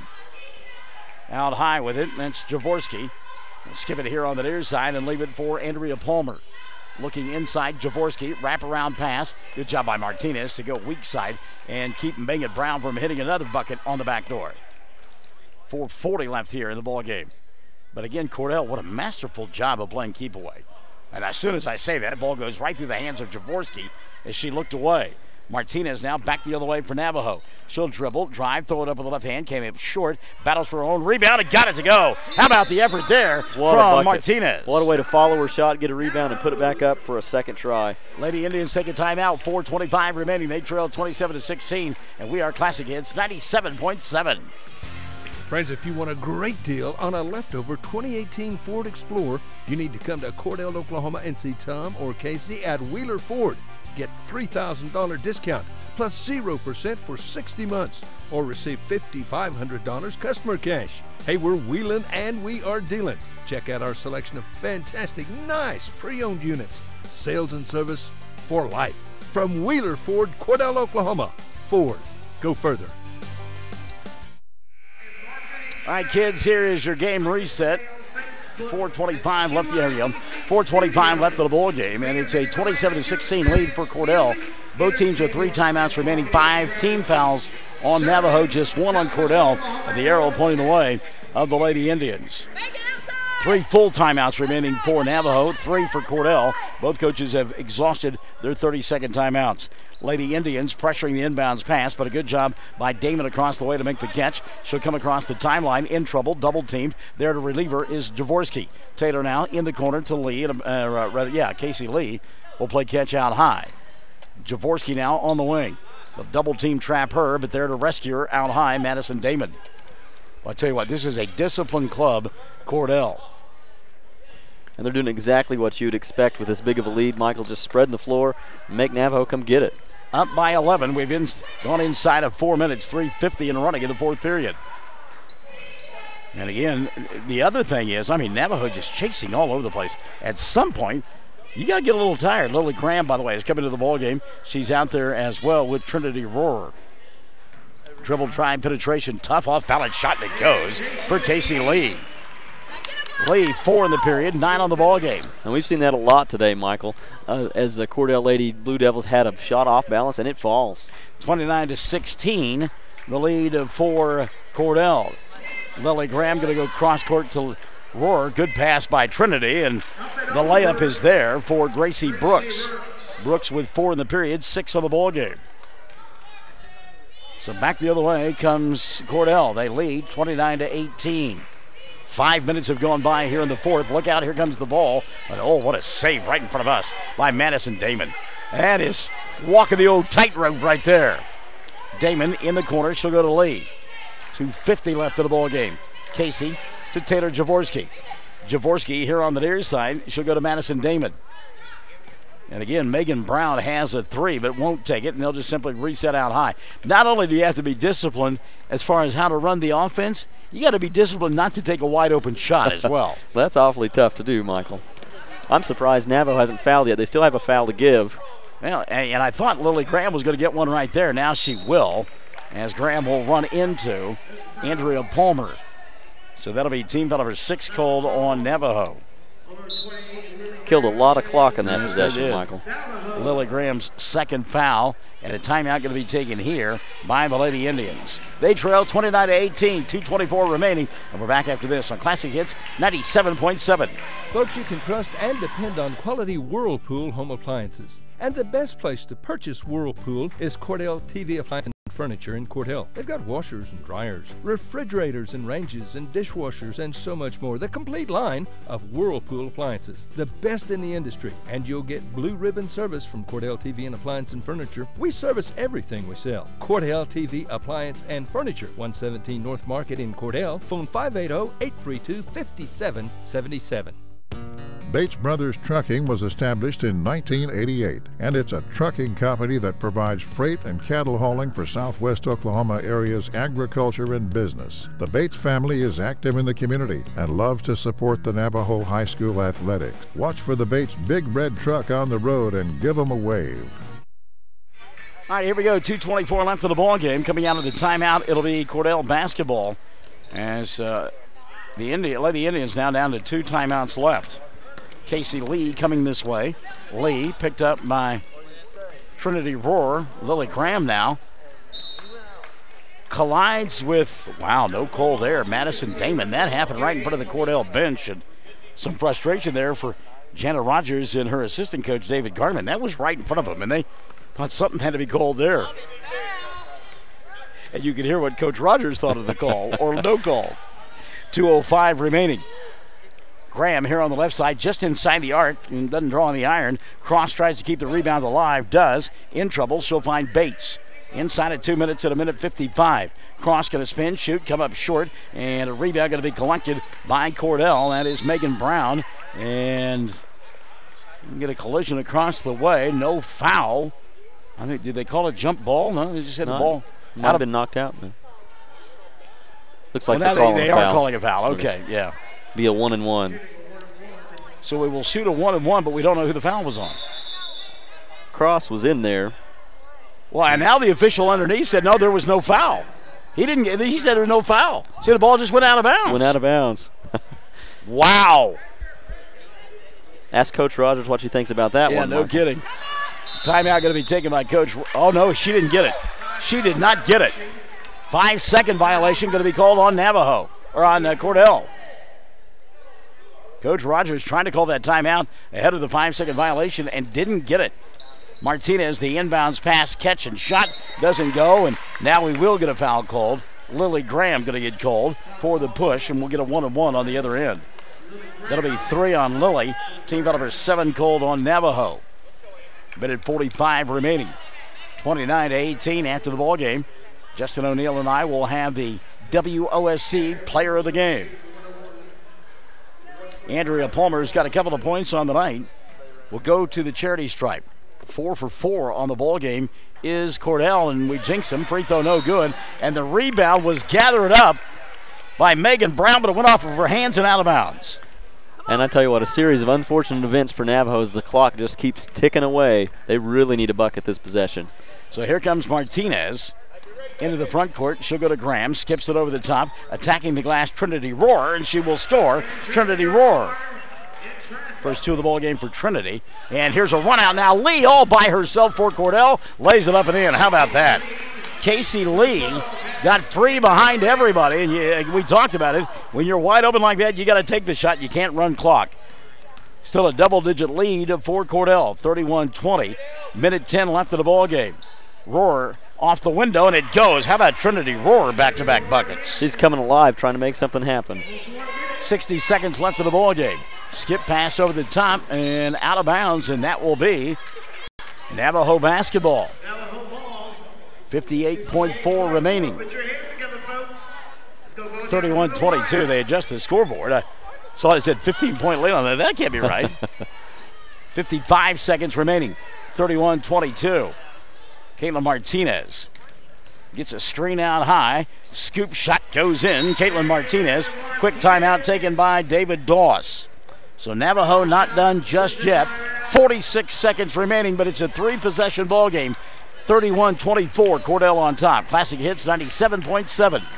Go Big Blue! High Plains Bank, located at 200 North College Street in Cordell, is the place to handle all of your banking needs. We offer competitive rates on mortgages, vehicle, commercial, and ag loans, along with friendly customer service. At High Plains Bank, we always have a cup of hot coffee or a cold drink waiting for you. High Plains Bank, community-driven and a proud supporter of the Cordell Blue Devils, member FDIC and an equal housing lender. Hi, this is Terry Jones at Sunshine Cafe in Cordell. Don and I just wanted to thank all of our customers for their business and support over the years. We so enjoy seeing you come through our doors, and we love serving you good food every day. If you haven't eaten at the Sunshine Cafe in Cordell, come see us. There's nothing like a little sunshine in the morning for lunch and for dinner. We'll warm up your day at the Sunshine Cafe on the square in Cordell. All right, here's game reset. 46 seconds remaining. One timeout left for Navajo, 3 for Cordell. 17 fouls on the Lady Indians, just 1 on the Lady Blue Devils. Just 1 the second half. Inbounds pass is finally made and caught on the run by Megan Brown. Brown into the front court. They can't catch her to Fowler. Got to Fowler. Lily Graham giving chase. Bounce pass, though, to Madison Damon, and they will foul Damon. Boy, she got whacked big time. And they call it jump ball. How about that? Wow. Oh, my. Wow. Oh, my. So the Lady Indians will get it on the alternate possession. Hanging in there. 35.7 remaining. Gabby Killey and Gracie Brooks back in now for David Doss. Situational substitution for Navajo. Boy, if you're Cordell, you cannot foul, huh? Cannot. Well, you can foul, just not on a shooting situation. Martinez going to go inside. Ooh, she puts up the shot. We were just talking about foul. that. Yeah. She does get fouled. The push on the shot on Andrea Palmer. That'll be her second, and just the second of the second half on Cordell. Wow. So Kayla Martinez to the line. She is 0 for 3 on the afternoon from the stripe. Trinity Rohr and Lily Graham will come in after the first of 2 free throws. Boy, Martinez really struggling. Now 0 for 4 from the stripe. And as a club, Navajo just 4 of 10 on the ball game. Second one on the way, and it's not going to count. We got a lane violation. Yeah, Lily Graham stepped in. That is the last thing you want to have happen in that situation, Michael. And the free throw went in. You might know. David Doss arguing that the Cordell player stepped in as well. He may have been right. I don't know how you make that call one way or the other. All right, so here comes Megan Brown. Brown going to get fouled in the backcourt. Megan will go to the line to shoot the 1-and-1. Reach-in foul called on Trinity Rohr. That'll be her first. Number 8 called on Navajo. 25 seconds remaining. Graham and Rohr setting down. Brooks and Killey back in. And Coach Rogers said something that tickled the fancy there of Megan Brown. Something about you got to make your free throws. Megan, left-hander, first one good. She says, that's how I do it, Coach. Thanks for asking. Megan now in double figures. She's got 10, 5 of those in this fourth quarter. Her club leads it by 8. Second one on the way, good. It's a good-looking shot there. That's confidence. So Brown makes it 33-24. And again, if you're Cordell, you just cannot foul. You want that clock to continue running. Martinez goes to Cross. Cross going to go baseline, stop, pop, shoot, and score. Kaylee Cross. And did Navajo get their final timeout of the ball game? They did. 13.6 remaining. Lady Indians use their final timeout here in period number 4. We're back in 60 Classic Kids 97.7. This is Kent Hurst from Billy Walker Carpets. We all want to live healthier and breathe easier. Billy Walker Carpets provides professional carpet, furniture, and air duct cleaning. Our truck-mounted hot water extraction machine provides the cleanest and safest way to clean and deodorize your carpet. For a healthier air quality, we also provide air duct cleaning service. Our state-of-the-art RotoBrush cleaning machine helps remove mold and bacteria from your air duct cleaning system for a better indoor air quality. Stop by 1214 North Grady or call 482-3400 for a free estimate. All right, here we go. 13.6 left. 33-26. 3-possession ball game, and I think that's the key there, Justin O'Neill. Yeah, it's not looking good for the Lady Indians right now with the situation they're in. Cordell having difficulty getting the inbounds pass, and they'll ask for a timeout and take it. They'll stay at 13.6. We'll keep it right here. 33-26. And Cordell still has a couple of timeouts to go. That's a heads-up play. You're going to get caught with a 5-second count. You know you got those timeouts. Take one and don't get a turnover. You know how important possessions are at this point in the game, even with a comfortable 3-possession lead, and it's still a heads-up play to make. Well, and again, you go back to that period there in the second quarter when Navajo scores 4 quick points like in 5 seconds game time. I mean, so, you know, you're down 7, sure, but if you can score that quickly and in bunches, if you're Janet Rogers, you're sweating bullets right now. There's never a lead big enough when you're a coach, Michael. So we play here late in the fourth quarter, 33-26. Cordell on top of Navajo. The winner plays in the semifinals tomorrow night at 7 o'clock against either Hobart or Luther. The loser will play in an elimination bowl game tomorrow against the loser of Luther and Hobart, and that bowl game will tip off at 1:40. All right. Coach Rogers wants her club to back it up.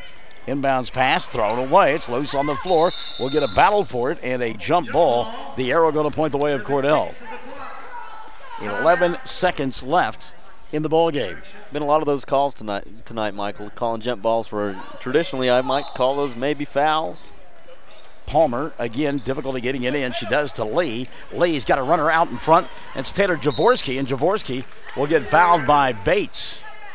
There's some discipline for you. Boy, I tell you what, I was just getting ready to say the same thing. Jaworski all alone between her and the basket, and she knows her situation. She's going to try to run that clock off instead of score a bucket. Here she is at the free throw line. 6.4 remaining, so Jaworski will shoot a 1-and-1. Nobody on the blocks for Cordell. Jaworski misses the free throw. Rebound Martinez, and Martinez comes flying across the timeline. Ball knocked out of bounds with 0.4 left, and Cordell is going to hang on and win this thing.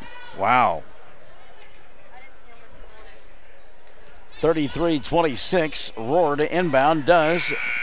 Lily Graham at the buzzer, shot didn't go down, and this one is in the books. How about that? Cordell coming off the deck after getting blasted by Navajo on Tuesday, winning here in the opening round of this tournament. They win it 33-26, and we're back after this on Classic Hits 97.7.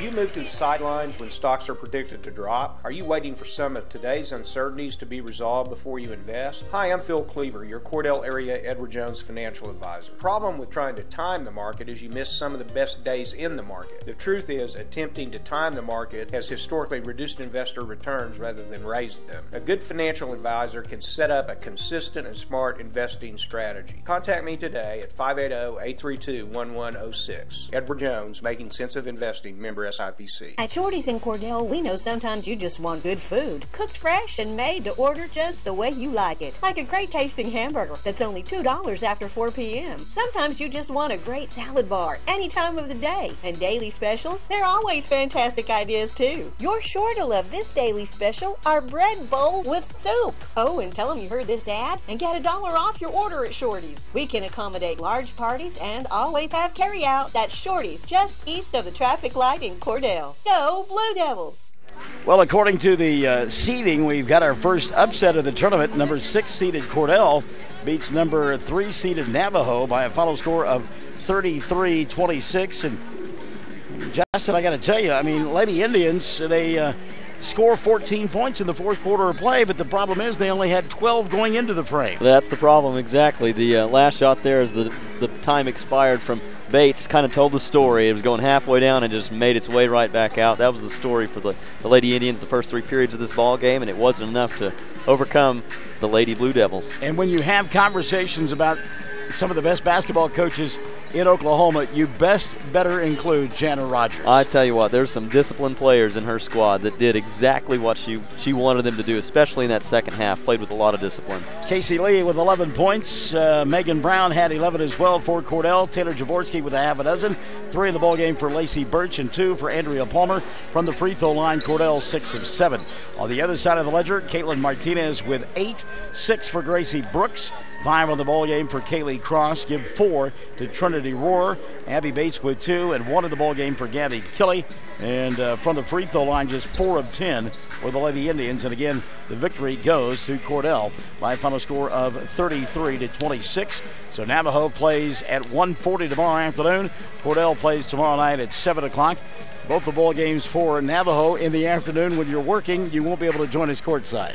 I won't be courtside, but we'll have the radio on in the classroom, Michael. we'll be listening in for sure. And maybe if either of the teams advance to Saturday, you might be available? That's the plan. We do have a birthday party to attend, so it depends on that. Today, actually, is my daughter Lainey's 3rd birthday, so we're about to go have a little celebration here in a little bit. Well, Lainey, one of our favorites, and happy birthday. Well, I can tell you that if Navajo plays on Saturday, the girls would play at noon, the boys at 1:20. You'll be solo, at least without me. Okay, there you go. All right, now we know. Hey, our player of the game, the WOSC players of the game, let's give it to Casey Lee and to Megan Brown, both with 11 points in victory. So, Mr. O'Neill, thank you. We appreciate it. Happy birthday to Lainey O'Neill. And it's the Foxes coming up next here on Classic Hits 97.7. Where people come first. It's not just a slogan, it's how we do business. Bank of Western Oklahoma is as traditional as you know us to be, as strong and as stable as you trust us to be, and easy to work with as you need us to be. Come bank with us and experience the difference. 6 convenient locations in Cordell, Elk City, Weatherford, Gary, Visay, and Woodward. Bank of Western Oklahoma, where people really do come first. Member FDIC Equal Housing Lender. Do you want a bank who's working for your best interest? Sure you do. That's why you want Bank of Cordell for your bank. That's right, 21st century banking at its best. The Bank of Cordell has been providing quality banking service since 1902 and is the oldest state bank in Ouachita County. Sounds like a lot of experience to me. So for experience in banking, state-of-the-art account management services, and quality personal service, visit the folks at Bank of Cordell, member FDIC.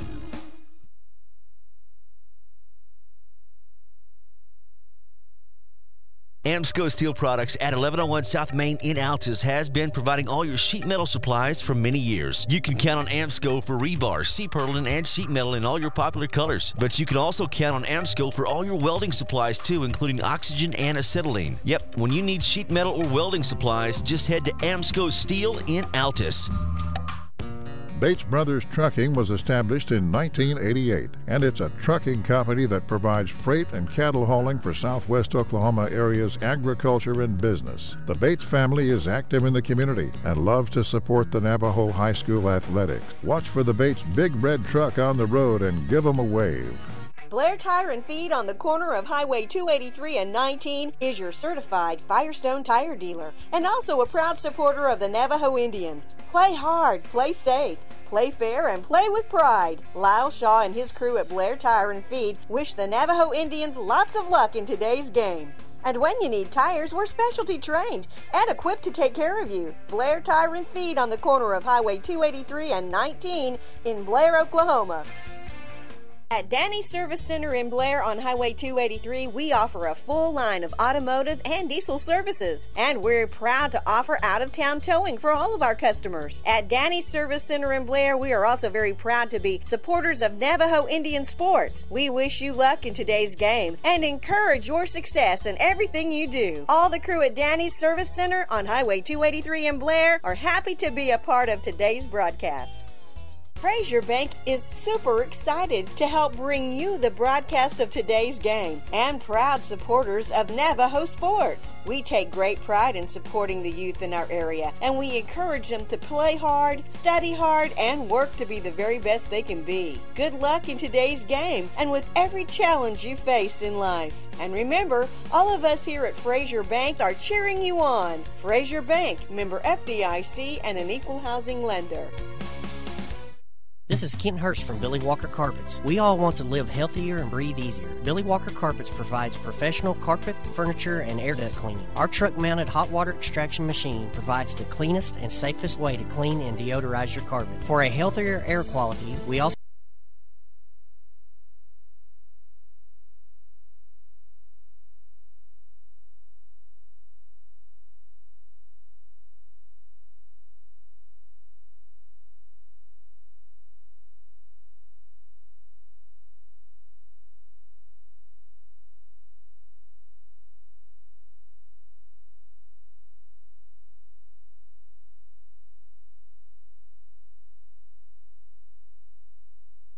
also provide air duct cleaning service. Our state-of-the-art RotoBrush cleaning machine helps remove mold and bacteria from your air duct cleaning system for a better indoor air quality. Stop by 1214 North Grady or call 482-3400 for a free estimate. Do you want a bank who's working for your best interest? Sure you do. That's why you want Bank of Cordell for your bank. That's right, 21st century banking at its best. The Bank of Cordell has been providing quality banking service since 1902 and is the oldest state bank in Ouachita County. Sounds like a lot of experience to me. So for experience in banking, state-of-the-art account management services, and quality personal service, visit the folks at Bank of Cordell, member FDIC.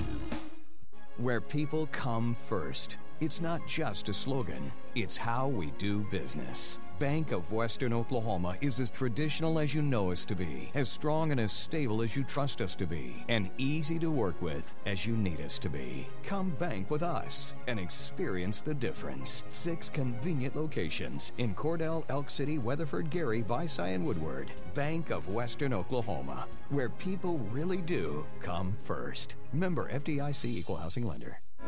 Did you know water heating is the second largest energy expense in your home?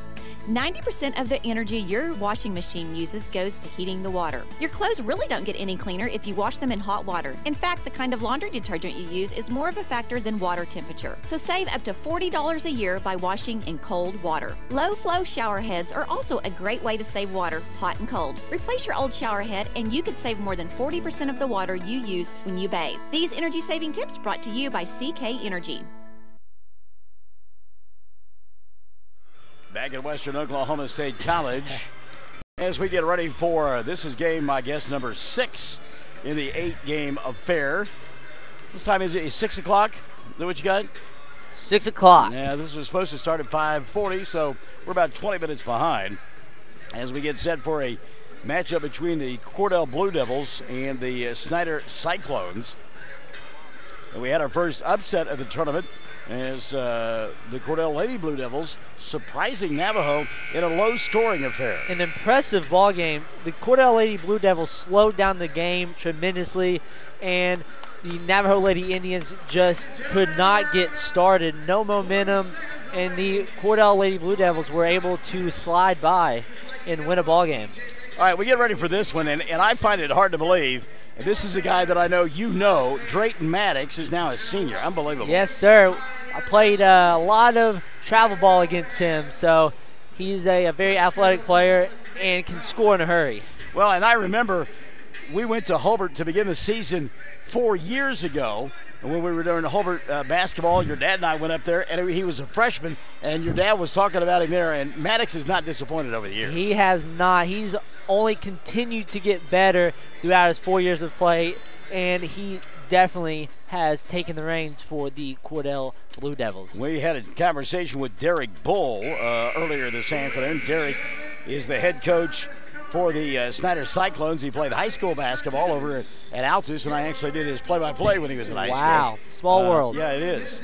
But Derek was telling me that these two teams have already played once this year, and Cordell blew his club out. He was honest about it. He said it was close for a while, but his club was really banged up back then, and he feels like now they're maybe getting a little bit healthier, and it may help them here this evening.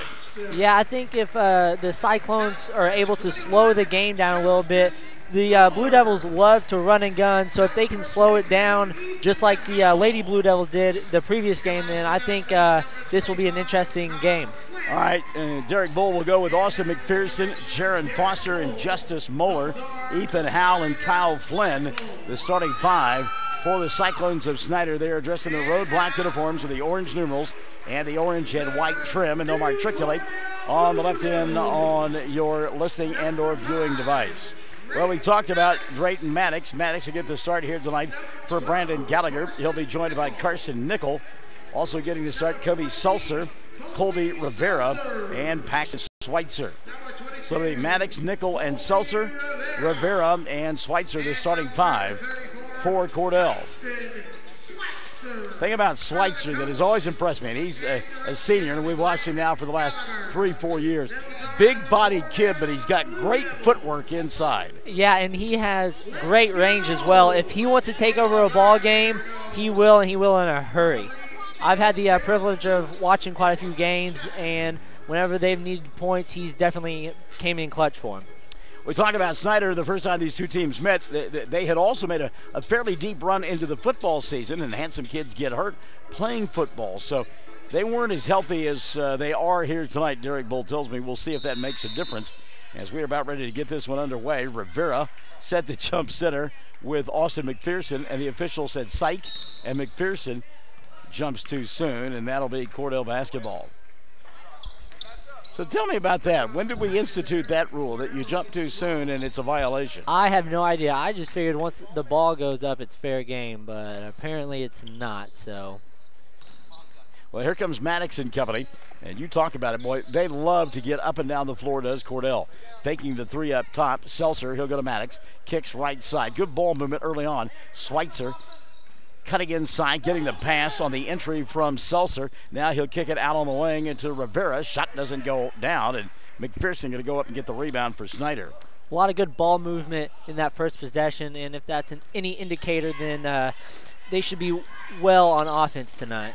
Well, good job by Ethan Howell, ready to fall down, and got the offhand down before he went to his keister, and there was no travel. Flynn here on the left side. He'll leave it for Jaron Foster. And you talked about it, and very prophetic on your part. Snyder does not want to force the action. Not at all. If they are able to slow the game down, make 10, 12 passes before even thinking about scoring, they can definitely stay in this ball game. Well, they've not taken a shot yet, and they've had the ball nearly a full minute now. 6:50 left here in the first period of play. Oh, what a move by McPherson inside on the spin, and he'll put it up and in. 2-0 ball game early, and they did exactly that. They made quite a few passes and then were able to get a easy bump. Schweitzer out high. He'll come here on the near side to Maddox. Maddox dribble, drive, cut off by McPherson. Resets over the top. Rivera had the three. Surprised he didn't take it. He'll leave it for Seltzer. Seltzer inside, scoop shot. Foul on the floor prior to the shot. Jaron Foster will pick it up. That'll be his first. And number one called on Snyder. So is that a foul to keep him from getting the easy two? I guess, he's very good at driving, so maybe not the dumbest foul. Deep three here, Schweitzer, that's from the college line. He misses it, and Foster with a rebound for Snyder. Cyclones back the other way, up 2-0. 6:10 left in the first period of play. McPherson asking for the ball inside, but out top, it will go instead to Ethan Howell. Howell goes to Kyle Flynn. I think I might have called him Dylan earlier. That was years gone by when Dylan Flynn was playing and we were doing the play-by-play for Snyder. Now a little jump stop inside by Flynn. He'll leave it on the wing, cutting to the glass. Justice Muller, shot won't go, and the rebound taken away by Seltzer. Kobe now back the other way. Seltzer leaves it here in the corner, and now we'll reset it up top. Boy, Schweitzer wanted it inside. They couldn't get him the ball. Hobart Lady Bearcats arriving. They'll play next against the Lady Lions of Luther. Final girls game of the night coming up. Long way away from that one, stepping out of bounds. And the turnover, Jaron Foster. Brandon Gallagher, one of those that we love sitting courtside and listening to him. He is a blast. He is great. The Snyder Cyclones really have done really well the last couple of possessions. A lot of passes, a lot of time going off the clock, and they've able to keep this a very low-scoring ball game. Kyle Flynn going to back it out between the two circles. He'll come here on the near side and leave it for Foster. Jaron back to Ethan Howell. Howell off the bounce, cut off by Rivera. Good defense by Rivera out high. Colby is so long. They'll go inside of McPherson. McPherson forces. Good defense by Carson Nickel. And the turnover going to give it back to Rivera and company. Colby into the front court to Schweitzer. He'll go inside and get tomahawked. That'll be a foul on McPherson. And they did exactly that. They got the ball in transition and were able to draw a foul and go to the free throw line. Foul on McPherson is first, 2 on Snyder, and Schweitzer at the free throw line. By the way, Grandma listening into the broadcast? I'm sure she is, but I'd have to ask. I'm sure she is at some point this evening. Paxson hits the first of 2. Schweitzer will get one more. Free throw on the way, good. Paxson, Schweitzer. So it's a 2-2 ball game with 4:45 left in quarter number 1. not the worst thing if you're a Snyder Cyclone fan. They're able to really slow the game down, but the Cordell Blue Devils are in full court pressure trying to speed them back up. We're going to get a foul called here, much to the chagrin of Colby Seltzer, and that'll be the first on Kobe. And team foul number 1 of the ball game on Cordell. Well, just once I'd like to see a guy say, you know what, you're right, I fouled him. Yeah, exactly. That usually doesn't happen. No one ever usually fouls, right? I've not met anybody who's admitted to it readily. Foster out high now. Jaron here on the near side. Puts it on the floor. Jump stop to McPherson. McPherson glides inside. Shot won't go. He'll get fouled. And to the free throw line will go Austin McPherson. Check the whistle here, and they've called it on Paxton Schweitzer. Coach Bull was very happy with that possession. They were able to, again, a lot of passes, get it inside, and draw a foul. Exactly what you want if you're a Cyclone fan. Austin McPherson to shoot 2. First one on the way. Did not get that one to go and did not look comfortable on the free throw as well. Second one on the way here for McPherson. 4:22 left in period number 1. Free throw by Austin is good. That one looked a little bit better. A little bit more natural there. We'll get our first substitution. Trevor Evans will come in at the next dead ball. Schweitzer inside, double team. He doesn't care. He steps right through it. That big body gets 2 there. But Paxton Schweitzer, he's just a moose. Just how we talked about earlier. He was able to force that ball in there and do what he wants. Back the other way comes McPherson and company. They trail by 1, 4-3 at the midway point of quarter number 1. And again, that's the kind of score that Snyder is looking for. Flynn up top, his 3 on the way, too strong, and the long rebound for Rivera. Cordell back the other way. You could hear Derek Bull saying, hurry, get back. Maddox inside, lost the ball. Good hands that time by Flynn. Now back the other way, McPherson around Schweitzer. He'll lay it up and in. So you're going to take the runouts when you get them. Exactly. Will when you can, but if you're able to slow it down, if you don't have the numbers, don't be afraid to slow the ball game down and get a lot of passes in. McPherson all 5 in the early going for Snyder. His club leads it 5-4. 3:20 left here in this first quarter of play. Open for 3 on the left side was Seltzer, but he didn't take the shot. Man, I think Coach Gallagher says, let's go take the shot, man. Drayton Maddox, well, from the top of the arc, and it rattled around, but it stayed down. Maddox with his first bucket of the night from three-point land, and he gives his club a 7-5 lead. That's what happens if you leave Drayton open. He will usually hit it. Well, the thing about Maddox, too, is he's awfully strong. I mean, he's got that thick lower body, and he really uses it well. Schweitzer with a block inside, and we'll get a foul. He and McPherson, getting after one another. I think Austin going to get called for the foul. That's his second. And team foul number 3 called on Snyder. And because of that, since he's so big-bodied, you have to guard that drive first, which sometimes just leaves him open for a 3. Trevor Evans now will come into the ballgame. McPherson will sit down with those 2 personal fouls. Evans, one of those that played on that Snyder football team. We had a chance to see them a couple of times during the postseason. They were impressive. And a team that had been left for dead a couple of years ago. Maddox for 3, doesn't get it to go. How about climbing the ladder there and the putback for Colby Rivera? Wow. Rivera can jump out of the gym, and he showed that early here in this game. I mean, he skied there. Timed it real well as well.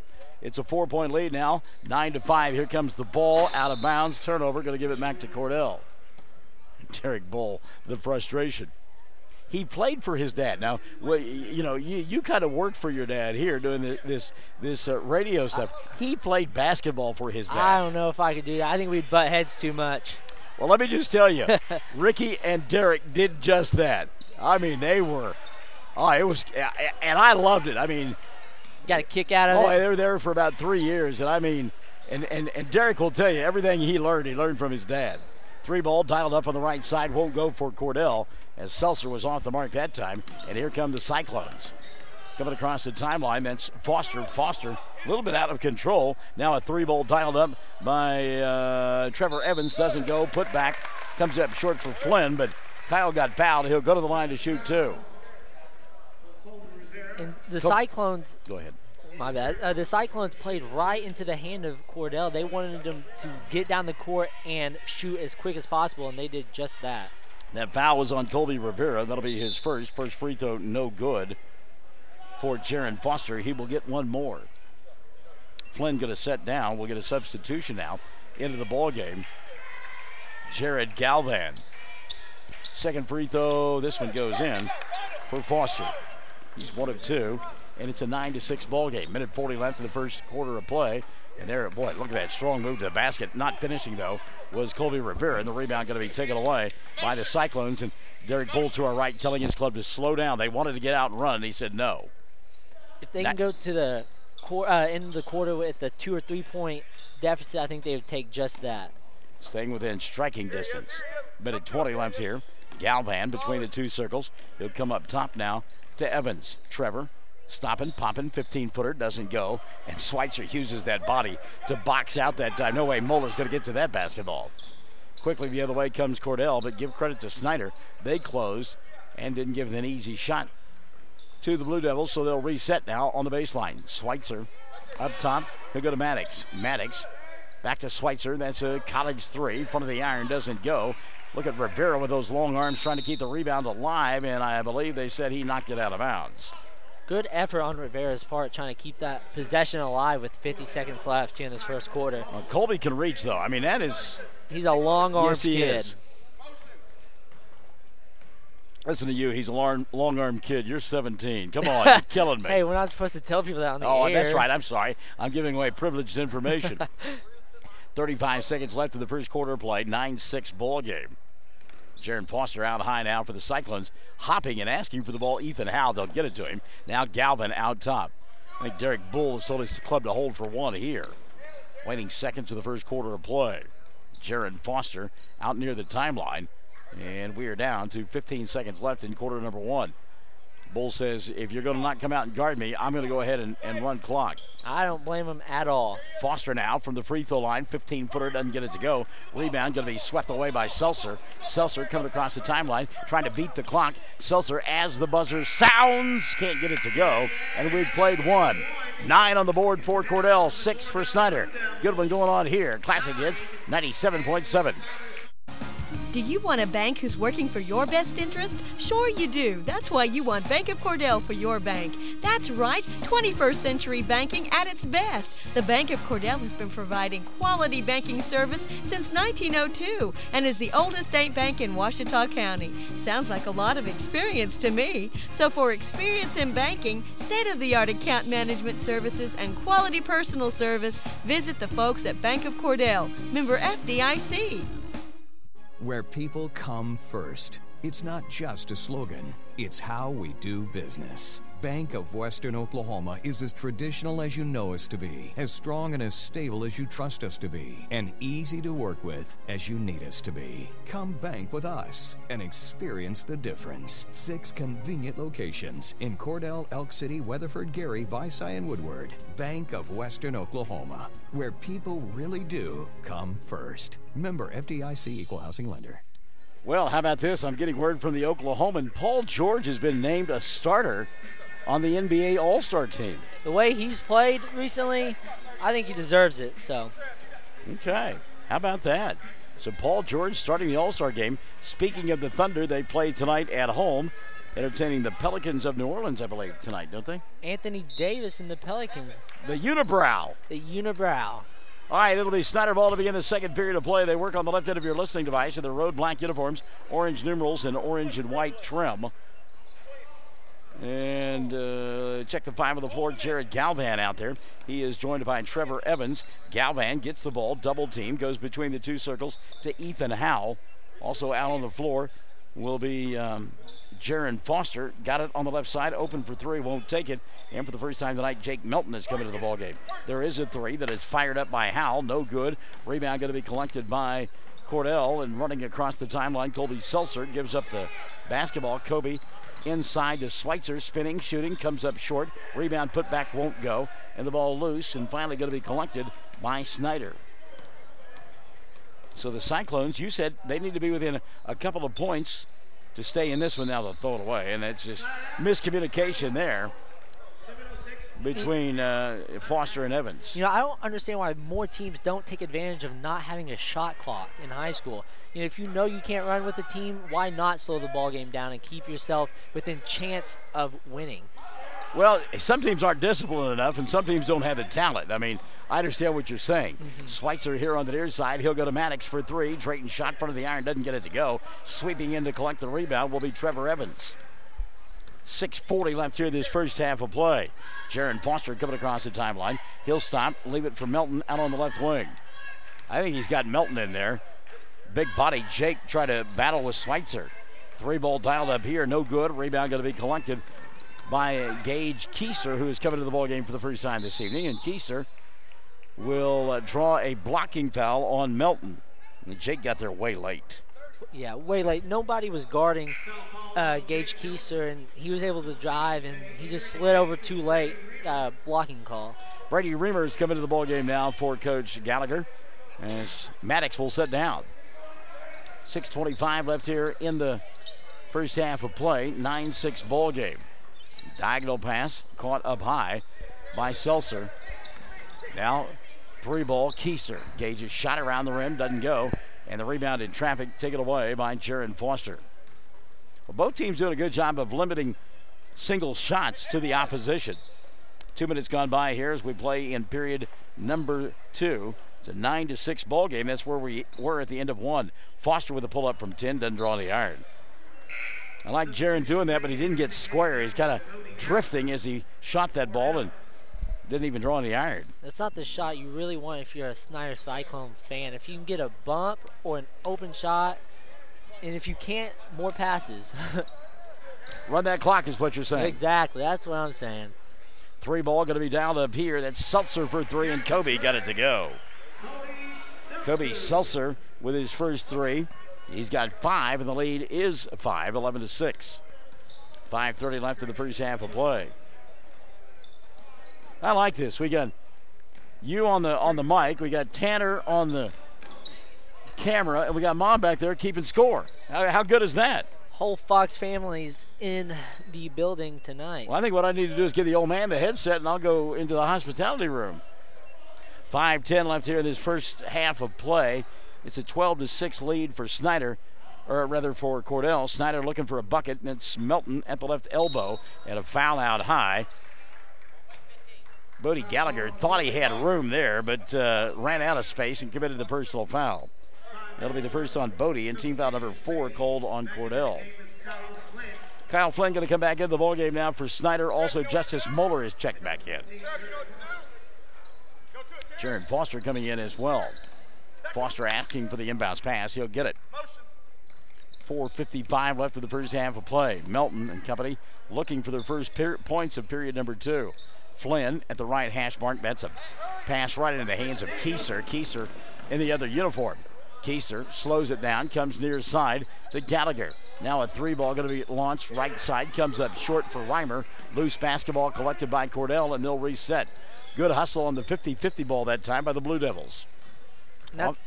Go ahead. That's a ball that Snyder needs to come up with. They need to win the 50-50 balls tonight. Seltzer going to go inside, got the reverse layup, knocked it down, and timeout going to be taken by Derek Bull. 4:26 left in the half. 14-6. Cordell on top. Classic Hits 97.7. Did you know water heating is the second largest energy expense in your home? 90% of the energy your washing machine uses goes to heating the water. Your clothes really don't get any cleaner if you wash them in hot water. In fact, the kind of laundry detergent you use is more of a factor than water temperature. So save up to $40 a year by washing in cold water. Low flow shower heads are also a great way to save water, hot and cold. Replace your old shower head and you could save more than 40% of the water you use when you bathe. These energy saving tips brought to you by CK Energy. Well, we're talking about NBA. Just briefly while we've got a second, well, I tell you what, Oklahoma State, 19-point lead last night against the Sooners. Let it go away. 10-0 run by the Sooners to end the ball game. Hey, if you're a Sooners fan, Boomer Sooner over here, but, it was a good win for OU, but you can't let that happen if you're Cowboys. Well, especially playing at home. Of course, they're a depleted team. Traveling violation going to be called here on Kyle Flynn. This one's starting to get away from Snyder just a little bit. Derek Bull's team really needs a bucket. That's a bad thing about when you go to that slowdown. You get down by 8-10 points, and then you got to go find points. Yeah, you don't really have a groove whenever you do that, so every once in a while it's kind of hard to make some shots. course, when you listen to Michael in the morning, you might hear Into the Groove by Madonna, 6 to 9, Monday through Friday. Classic Hits 97.7. Shameless free plug number 1. Skip pass over the top. That's a 3-ball on the way for Reimer. Brady shot no good, and Melton with the rebound for the Cyclones.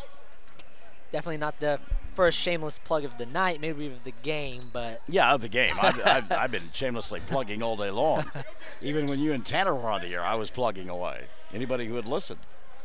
3:25 left here in this first half of play, 14 to 6. And again, Snyder looking for their first points of period number 2. Flynn, deep 3 right in front of Coach Brandon Gallagher, and it's no good, 1 and done. And on the run, here comes Cordell. Blue Devils on top, 14 to 6. Schweitzer dribble, drive, puts up the shot, doesn't get it to go. Got his own rebound, throws it off the rim and scores.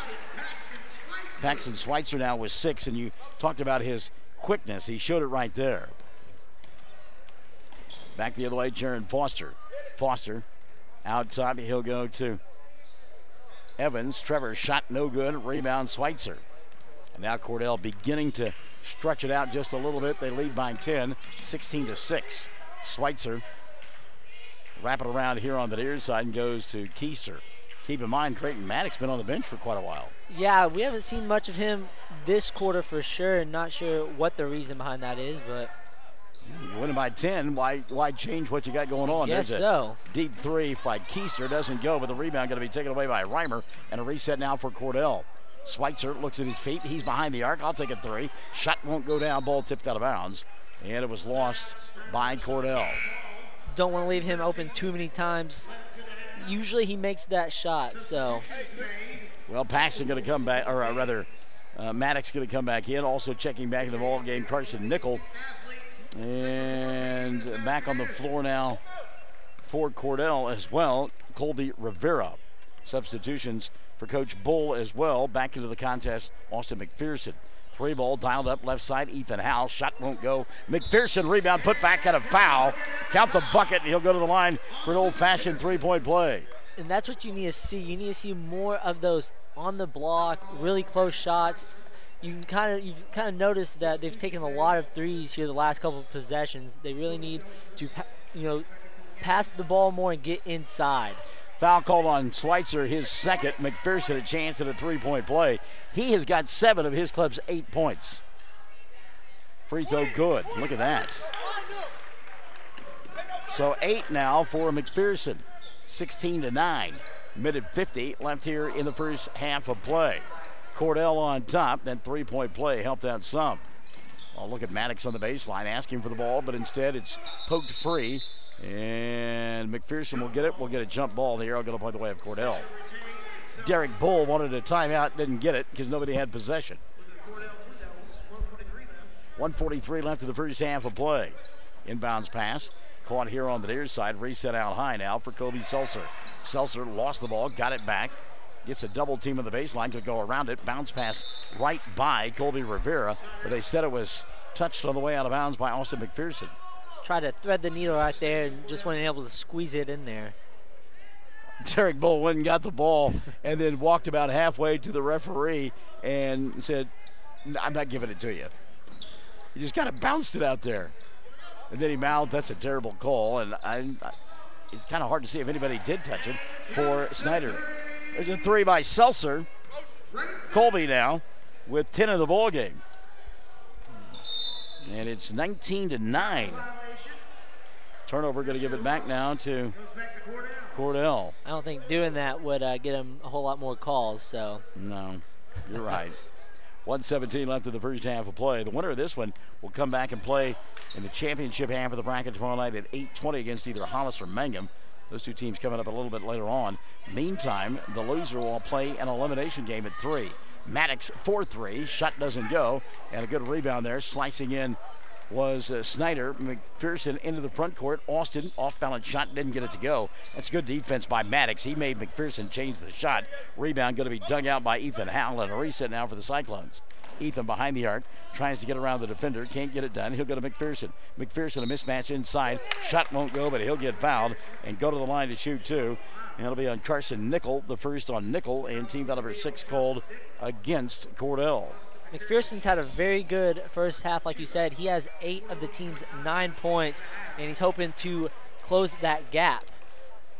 41.9 left of the first half of play. McPherson free throw doesn't go. Austin will get one more. By the way, back into the ball game, Jake Melton for the Cyclones. Nope, he's only going to go in if McPherson hits the free throw.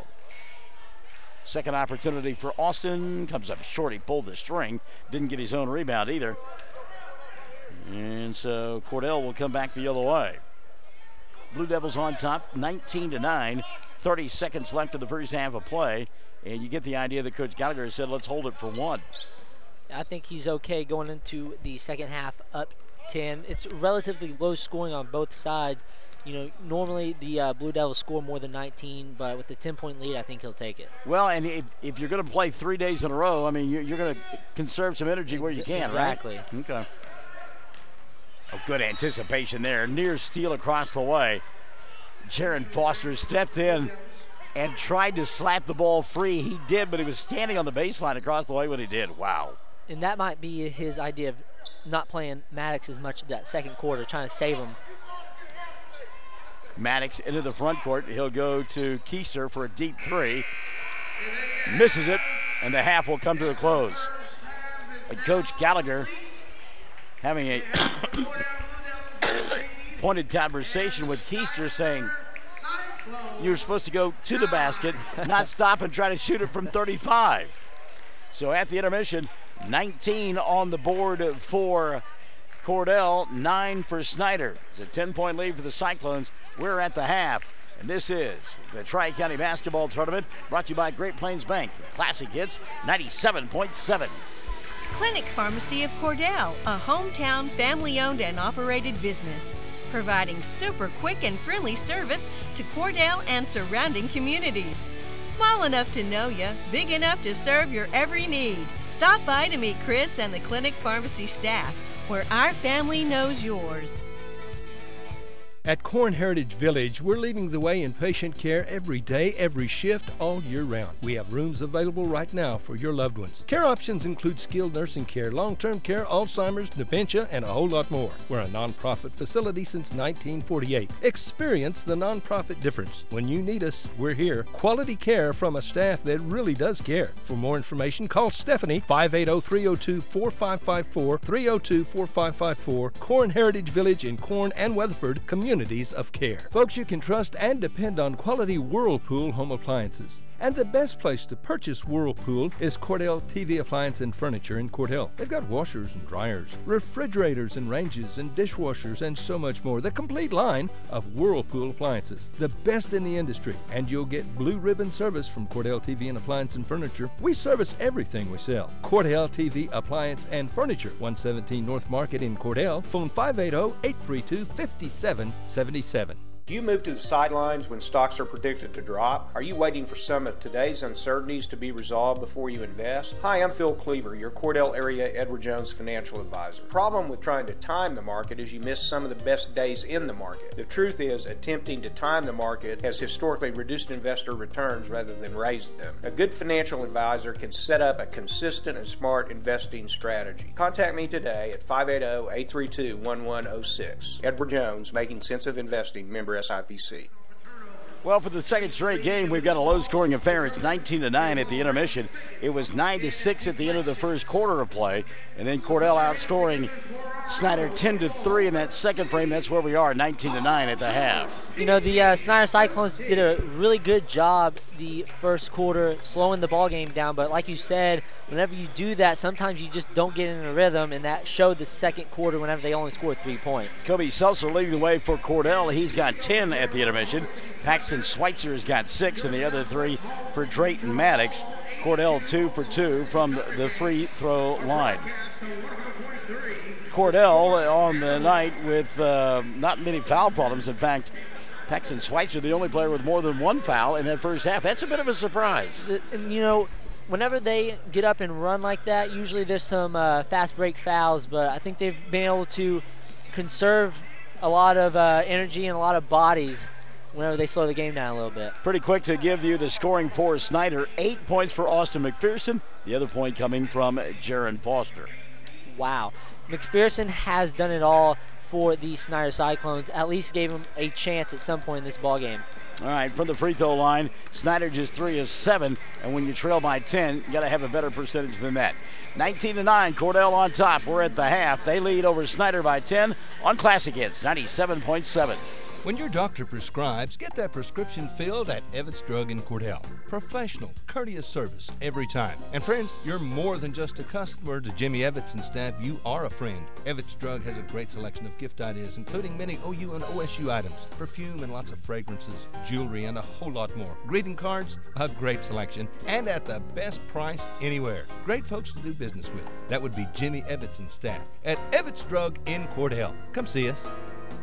At Great Plains Bank, we're in the business of making your life easier, and we understand how tough it can be to strike the right balance between security and opportunity when rates are on the rise. With our new variable rate CD tied to Wall Street Journal Prime, you can have the best of both worlds. You get the security of a CD without the stress of worrying about market timing. And with rate floors, you get the upside without the risk. Stop by one of our locations or visit us at gpbankok.com. Great Plains Bank, member FDIC, equal housing lender. Bring hope and peace to a child. Young children of all ages need homes. Please consider opening your loving home to a child in need. Children deserve to grow up in a loving, caring family. We have the services and community connections that can help foster families succeed. Contact your local youth service agency at 580-726-3383 for more details. Abused and neglected children are Oklahoma's most vulnerable population. Help is needed now. Great Plains Youth and Family Services is a proud sponsor of today's broadcast. From Farmers Insurance, we want to say go Big Blue to our Cordell Blue Devils. Come by and see us at Gregg Insurance Agency for all your insurance needs. Your Farmers Insurance agent. Stop by South Market in downtown Cordell. Go Big Blue! High Plains Bank, located at 200 North College Street in Cordell, is the place to handle all of your banking needs. We offer competitive rates on mortgages, vehicle, commercial, and ag loans, along with friendly customer service. At High Plains Bank, we always have a cup of hot coffee or a cold drink waiting for you. High Plains Bank, community-driven and a proud supporter of the Cordell Blue Devils, member FDIC and an equal housing lender. Jack's Flowers and Gifts on the south side of the square in Cordell will delight your senses when you walk through the door. And Jack's is the perfect place to shop for your Valentine's sweetheart. They can design a special gift for your Valentine, including fresh flowers, candy, gift items, stuffed animals, and of course, they have beautiful roses for your Valentine. New owners Terry and Donna Jones welcome you to come in anytime and see all the new additions and the continued traditions at Jack's Flowers and Gifts on the square in Cordell. Hey Blue Devil fans, I'm Mike Reimer with Mike's Meats in Cordell. I have a great selection of fresh cut steaks, roast, pork, and chicken, meat packs for every budget, and fresh ground beef every day. Bring your ice chest. The quality of meat and prices are worth the trip. I am a meat and more store. Besides excellent meat, we offer seasonings, kitchen gifts, and my beef jerky chips make a great snack. I'm located at 107 North Market Street, right across from the courthouse in Cordell. Everything you need and expect from a convenience store is always right here, waiting for you at the Right Here C-Store in Cordell. Fuel, food, more drinks, more seats, more hours, and where Subway is open until 11 and our grill is open till 10. It's always quick and convenient when you make a stop at the Right Here C-Store in Cordell. How about a car wash? Our automatic car wash bay is quick and convenient too. Come see us at the Right Here C-Store, where we're proud to support the Cordell Blue Devils. At Shorty's in Cordell, we know sometimes you just want good food, cooked fresh and made to order just the way you like it. Like a great tasting hamburger that's only $2 after 4 p.m. Sometimes you just want a great salad bar any time of the day. And daily specials, they're always fantastic ideas too. You're sure to love this daily special, our bread bowl with soup. Oh, and tell them you heard this ad and get $1 off your order at Shorty's. We can accommodate large parties and always have carry out. That's Shorty's, just east of the traffic light in Cordell. Go Blue Devils! Hi, this is Terry Jones at Sunshine Cafe in Cordell. Don and I just wanted to thank all of our customers for their business and support over the years. We so enjoy seeing you come through our doors, and we love serving you good food every day. If you haven't eaten at the Sunshine Cafe in Cordell, come see us. There's nothing like a little sunshine in the morning for lunch and for dinner. We'll warm up your day at the Sunshine Cafe on the square in Cordell. Second half underway. Snyder with the ball on the right end of your listening and or viewing device in the road black uniforms with the orange numerals and the orange and white trim. And the original 5 out there now for Derek Bull, that's Austin McPherson, Jaron Foster, Justice Muller, Ethan Howell, and Kyle Flynn. Just 9 points in that first half of play for the Cyclones. They get the 5 for Cordell here in a moment. Little give and go as off the glass. The shot up and in for Ethan Howell.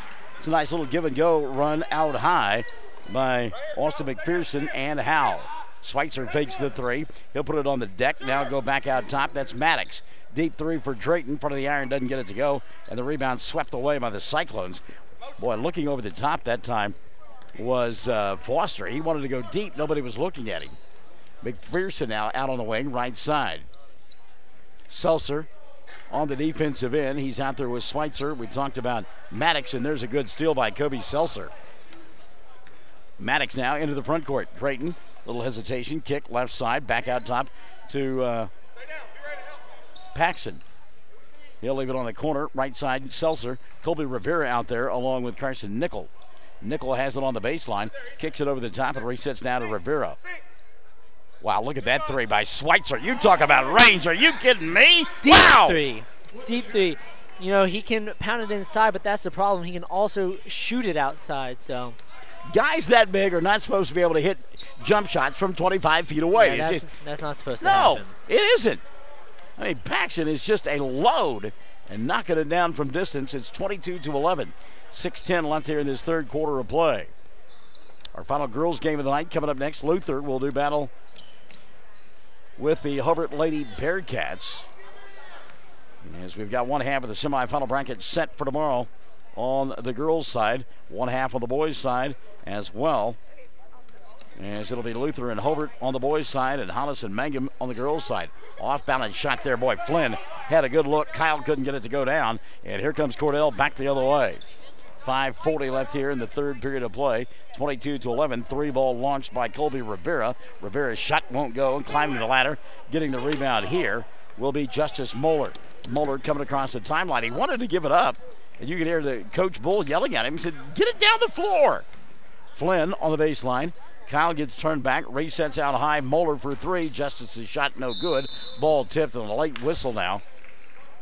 Going to be called on, I believe they've called it on Ethan Howell. It will be on Ethan.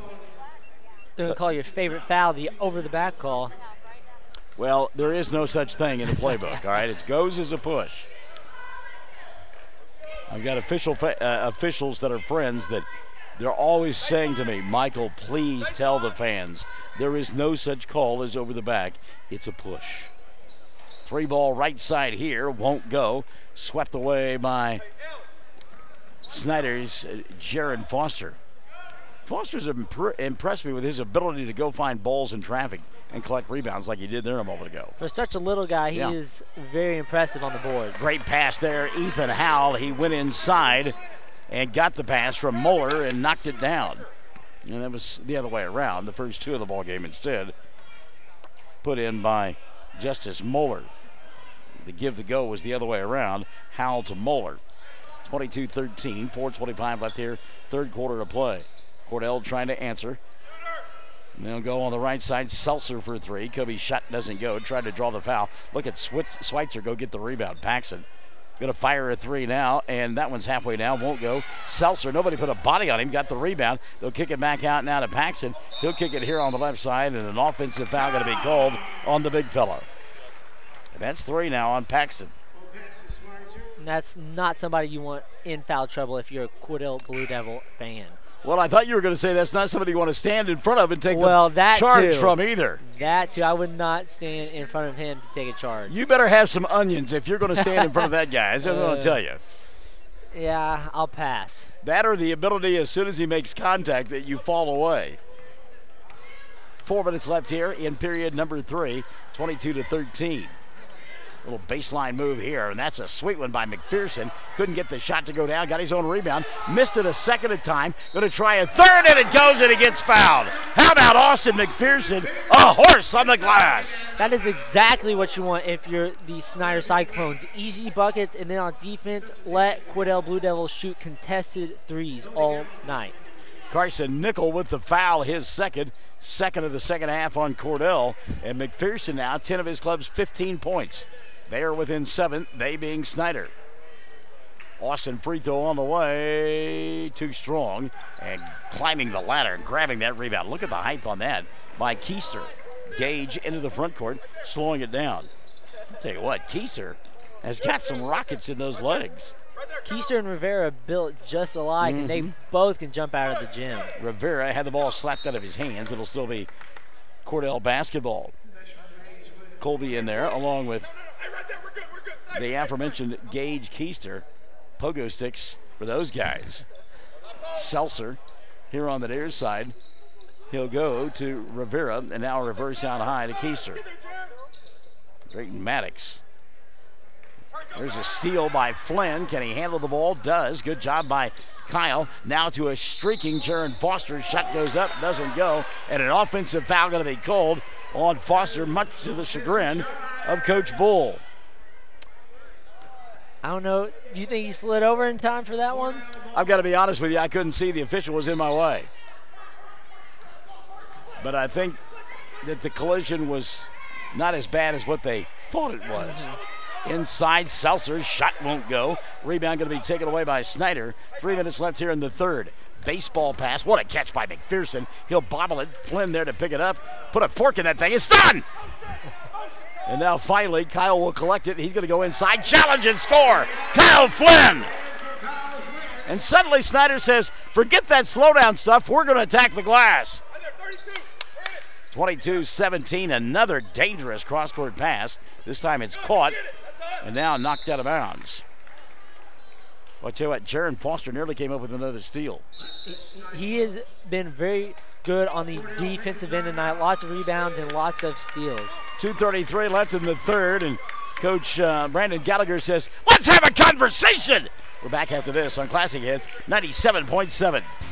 Friends, if you want a great deal on a leftover 2018 Ford Explorer, you need to come to Cordell, Oklahoma and see Tom or Casey at Wheeler Ford. Get $3,000 discount plus 0% for 60 months or receive $5,500 customer cash. Hey, we're wheeling and we are dealing. Check out our selection of fantastic, nice pre-owned units. Sales and service for life. From Wheeler Ford, Cordell, Oklahoma. Ford, go further. Okay, so you're a fan watching the ball game, and you're saying, well, that slowdown thing didn't work. Suddenly you're going up tempo, and you're back into it, only down by 5. Why didn't you start out this way? I think the only reason why they're in such a close game is because they've able to slow down the game at least some, and now they're able to get easy bumps. So, Coach Fox over here, that's my analysis. I like it. It's good. Cordell working the ball around now, coming out of that timeout. Coach Gallagher not happy with his ball club at all. Really let them know about it as well. Oh, how about that pass? Is that not as pretty as it comes? Kobe Seltzer inside and just a little handoff to Rivera, and Colby an easy layup. 24-17, 2 minutes left here in the third quarter of play. Coach Gallagher asking his team to get a stop. Lob inside McPherson, he'll challenge. Boy, it looked like a lot of contact there. Ball free, still on the floor. Finally picking it up, 15-footer on the way. Knocked down by Trevor Evans. Good hustle that time by Evans to come up with the loose basketball. They're starting to let him play just a little bit here. Minute 35 left in the third. Drayton Maddox, he'll give it out on the wing now to Rivera. Near side. It's Bodie Gallagher, who came in during that last time out.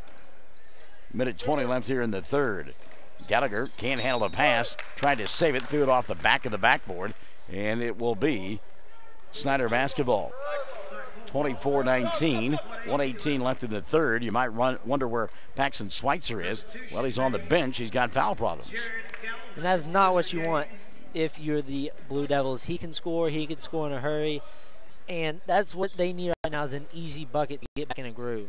Jared Galvan back in the ball game now for Snyder. As McPherson has it at the left hash mark. Watson directing traffic, coming out top, getting it between the two circles. And it's Ethan Howell. Howell leaves it on the wing. 3-ball on the way. Evans, shot won't go down. Rebound taken away by Seltzer. Kobe coming across the timeline, head on a swivel. Near side, he'll find Maddox. Drayton goes out on the wing. 3-ball dialed up Keister. Shot won't fall for Keister. Long rebound out of bounds, and nobody touched it, so it will be Snyder basketball. Just like that, Flynn going to come back in. And in for the Blue Devils, you'll find Carson Nickel. Still no Paxton Schweitzer on the court for the Blue Devils. Yeah, 48 seconds left here in the third. They're not going to put him in now and run the risk of drawing that fourth foul. Coming across the timeline now, Kobe Seltzer. Seltzer playing some defense, but not enough. Three ball going to be put up by Flynn. Doesn't get it to go. Battling for the rebound, trying to save it. Good hustle across the way. It's going to be Cordell basketball, but you love the effort there of Ethan Howe. And I'm sure Coach Bull appreciates that as well. Howe sliding, diving, crashing out of bounds. Couldn't control the basketball, and Cordell will get it back. And with 25 seconds left here in the third, let's see if they hold for one. At the timeline, Kobe Seltzer simply dribbling. And Derek Bull says we'll let him do that. 15 seconds left here in the third. You can hear Coach Bull talk about a ball screen. Maybe you explain that to the fans who don't understand that. Ball screen, just screening the defender of the guy with the ball. It's kind of self-explanatory, I guess. Maddox, deep three. Time expires off the glass. Didn't go. And three are in the books. 24 on the board for Cordell. 19 for Snyder. Got a bird burner coming down the stretch on Classic Hits 97.7. Wondering how Western Oklahoma State College can fit into your future? With 25 degree options and more than 20 student organizations, it's easy to join the Pioneer family. Western offers classes online and on campus, making it simple to fit an education into your schedule. Western's tuition is less than half of a four-year university's and offers many scholarship opportunities. To find out more about how your future is brighter at Western, visit wosc.edu. Do you want a bank who's working for your best interest? Sure you do. That's why you want Bank of Cordell for your bank. That's right, 21st century banking at its best. The Bank of Cordell has been providing quality banking service since 1902 and is the oldest state bank in Ouachita County. Sounds like a lot of experience to me. So for experience in banking, state-of-the-art account management services, and quality personal service, visit the folks at Bank of Cordell, member FDIC. Off to the fourth quarter we go. It's Cordell on top by 5, 24-19. Snyder outscoring the Blue Devils in that third period, 10-5. You know, they, like you said, they sped it up just a little bit and were able to get some easy bumps and get them right back into this ball game. Kobe Seltzer and Drayton Maddox in the backfield now for the Blue Devils. Also out on the floor, we see Colby Rivera, Paxton Schweitzer back out there, along with Carson Nickel. Cordell in their home white uniforms with the blue numerals and the blue and gray trim, and attacking the glass, Colby Seltzer. He'll go to the line to shoot two. He got fouled, grabbed on the arm by Ethan Howell. That'll be Howell's second, and number 3 called on Snyder. So just 2 free throws? Are you kidding me? For Cordell through 3 quarters. Hasn't been too many fouls. It's been a pretty quick game. Yeah, there you go. That's the kiss of death. You brought it up. Now the fourth quarter will take a day and a half. I'm sorry. That's all right. Kobe Seltzer makes the first of 2. Second one no good. And the rebound taken away by the Cyclones. Ethan Howell out there. Howell joined by Jaron Foster. Also getting the start here in the fourth quarter. Austin McPherson, Kyle Flynn. Boy, bumping and banging going on there. They'll call the foul on Rivera. That could have been the other way, though. They're a little push off there. I saw a little arm extended. I was really concerned that was going to be an offensive foul. Yeah, and Coach Gallagher having a conversation with the coach or the official said, you know, he pushed off. A little backdoor opportunity here. Oh, what a sweet pass and finish there by Ethan Howell. So Ethan now with 4. How about that entry pass? That's really well. They've done really well this half with those give-and-go passes, lots of cuts, lots of back doors, and it's done them very well this half. 25-21, Cordell with the lead by 4, and they have the basketball as well. Swinging around here on the left side, that's a 3 ball for Rivera. Doesn't get it to go, and the weak side rebound. How about the effort there by Carson Nickel? Nickel now to Maddox for 3, and he'll go to Schweitzer, and Paxton will hit it. Coach Bull yelled shooter, but it was too late. Paxton Schweitzer was left wide open for that 3. Paxton now with a dozen in the ball game, 28-21, 7-point lead. McPherson inside. He'll back down Schweitzer and walk with the ball. Paxton got airborne. And Derek Bull indicating that, and you can see it there on camera, that he took his knee and lifted him up in the air. Austin McPherson, big kid in his own right, And if there's somebody who can lift you off the ground with his knees, it'll be Paxton Schweitzer. It is Paxton for sure. 28-21, his club leads it. Minute and a half going by here in period number 4. Running clock out high now. It's Kobe Seltzer. And suddenly now, Cordell is the team that is ready to spread the floor and run clock. Maddox to Schweitzer, deep three. That one's off the mark, and he knew it when he let go of it. Justice Muller with a rebound for the Cyclones. He'll give it up now to Foster. Jaron coming across the timeline, and again, another bump and a push off, and getting away with it. You're shaking your head, too. There's been a lot of back and forth between those two, and I guess Colby Seltzer just got the foul last time instead. Well, anytime that you can see space, when they push off and you see space between the defender and the offensive player, you've got to believe it's going to be a foul on the offensive player. Howell for three. Shot won't go. Schweitzer blocking out and gets the rebound. Ethan had a good look there, just spun in and out for him. 5:40 left of the ball game. And again, Cordell content to slow it down as Kobe Seltzer comes across the timeline. Now McPherson going to deny. Schweitzer steal it. Dribble, drive, goes glass and scores. Austin McPherson with a dozen. McPherson has done it all for sure. He has 12 so far this evening. Timeout taken by Snyder before they inbounded the ball, they being Cordell. 5:24 remaining, 28-23. It's a 5-point lead for Cordell over Snyder. Classic Hits 97.7. Where people come first. It's not just a slogan, it's how we do business. Bank of Western Oklahoma is as traditional as you know us to be, as strong and as stable as you trust us to be, and easy to work with as you need us to be. Come bank with us and experience the difference. 6 convenient locations in Cordell, Elk City, Weatherford, Gary, Visay, and Woodward. Bank of Western Oklahoma, where people really do come first. Member FDIC Equal Housing Lender. Did you know water heating is the second largest energy expense in your home? 90% of the energy your washing machine uses goes to heating the water. Your clothes really don't get any cleaner if you wash them in hot water. In fact, the kind of laundry detergent you use is more of a factor than water temperature. So save up to $40 a year by washing in cold water. Low-flow shower heads are also a great way to save water, hot and cold. Replace your old shower head and you could save more than 40% of the water you use when you bathe. These energy-saving tips brought to you by CK Energy. Out of the timeout, it's 5:24 showing on the clock. Fourth quarter of play. Cordell in front of Snyder, 28-23, and the Blue Devils have the basketball. 4 timeouts left of the ball game for the Blue Devils and 3 for the Cyclones. Neither team in any foul trouble right now, just 3 apiece on the fouls. Schweitzer here on the near side asking for it. There's a 3 on the way, doesn't go. That was not Schweitzer, I'm sorry. Instead, launching the 3, Seltzer couldn't get it to go. Ethan Howell coming across the timeline now for the Cyclones. They can cut into that 5-point deficit. Jaron Foster out high in his hip pocket, and Seltzer. Kobe really turning it up defensively. And now Snyder going to slow things down and try to spread the floor. Howell at the free throw line. Spins, goes inside McPherson over Schweitzer, gets 2 more. Well, I tell you what, Austin McPherson, a man amongst boys inside. That's not easy to do against the big-bodied Schweitzer. Yeah, I don't think that normally happens with Schweitzer on the court.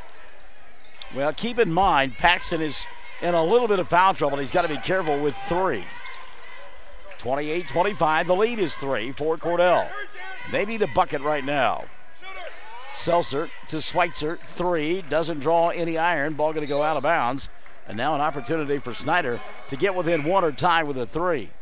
You know, after looking at some scores, Cordell has only scored in the 30s 1 time. Oh, is that all right? Season. Wow. So they usually score a lot, and Snyder have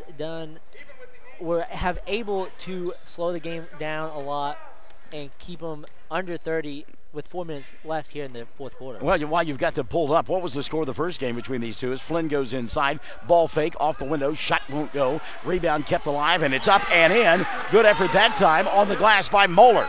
The score was 62-38 last time they played. 28-27 here. 3:45 left in the fourth quarter of play. Snyder has gotten it to within 1. Maybe I should go into coaching. Well, it's an idea. Foster on the baseline. Now he'll go to Schweitzer. Ball out near the timeline. Good job that time by Maddox. And that's not Maddox, that's Gage Keister has come back into the ballgame. Keister leaves it left wing. Seltzer had the 3. 3 1/4 left of the ball game. Cordell really gotten quiet offensively. In the second half, they have scored a total of 9 points, and now a steal by Howe. Ethan dribble, drive, shot won't go. He'll get fouled and go to the line for a chance to give his club the lead. Wow. That is big for the Snyder Cyclones. I don't think, have they led? No. They haven't led, but they have kept themselves in this game so far. So Keister with a foul, his first, team foul number 4 on Cordell, and a couple of free throws here. First one on the way, no good. Ethan Howe will get one more. And again, keep in mind, from the line, Snyder 3 of 7. It's an old saying, but free throws win ball games. Well, you're a young man, so you can say it. Second one is good. So Howe, 1 of 2, 3 in the quarter, 5 of the ball game, and we're tied at 28. 3:05 left of the ball game. By the way, Drayton Maddox now back into the contest for Cordell. Schweitzer goes to Maddox. Drayton back to Paxton, sets, fires 3, comes up short, long rebound, free, and finally going to be collected by Ethan. No, that was Jaron Foster. Foster got his pocket picked, though, by Maddox. Drayton off the bounce, kicks right side. Well, I'll tell you what, Rivera was open for 3, won't take the shot. Schweitzer going to get double teamed on the baseline, goes back over the top, and a reset now for Kobe Seltzer. Good patience this time by Cordell, not pushing the panic button. Seltzer now kicks right side, and before the shot, an offensive foul going to be called on Seltzer. Kobe's second of the night, and team foul number 5. Wow. See a little frustration from the Cordell Blue Devils. They're not used to only scoring 28 points. 2:31 left of the ball game, tied at 28. Inbounds pass, Jaron Foster. Foster double teamed in the backcourt, needs some help. McPherson will give it to him. Austin back to Foster into the front court. And now Snyder, a chance to take the lead for the first time tonight. I think if you told Coach Bull that it was a 28-28 ball game with 2 minutes left in the ball game, he would take it any day of the week. Oh yeah, and there's no doubt about that. Ethan Howe stands out high, and again, Snyder content to run clock. We're down to 2 minutes left of the ball game. Howe skids to a stop, gets away with it. Comes here on the near side now to Trevor Evans. Evans cut off by Schweitzer. They'll kick it on the left side. Oh, didn't take care of the basketball. I don't know that that's Justice Muller's fault there. I don't think Muller's expecting the basketball. I don't think so either. I would have just pulled the ball out. I mean, they're not guarding you past the three-point line, and just hold for one shot. Why not? So now a chance for Cordell to regain the lead. Minute 40 left of the ball game. Tied at 28. And kick it out top between the two circles. Seltzer. He'll go on the near side. Nickel. Carson looking for somebody. He'll find up top Drayton Maddox. They're not giving Maddox that shot from 26 feet now. Maddox off the bounce. Going to go inside. Leaves it to Nickel. Back to Drayton. Maybe Cordell's going to hold for one. Minute 15 remaining. 28 all. I think Cordell is more comfortable in an overtime situation than Snyder would be. Oh, what a pass inside. But an offensive foul going to be called on Carson Nickel. That's 2 on Nickel here in the fourth. He's got 3 fouls total. And McPherson taking that charge. He has been able to do just about everything tonight. 1:08 left of the ball game, tied at 28. Got a timeout here. Come on back to the edge of your chair after this. Classic Hits 97.7. Clinic Pharmacy of Cordell, a hometown family-owned and operated business, providing super quick and friendly service to Cordell and surrounding communities. Small enough to know you, big enough to serve your every need. Stop by to meet Chris and the Clinic Pharmacy staff, where our family knows yours.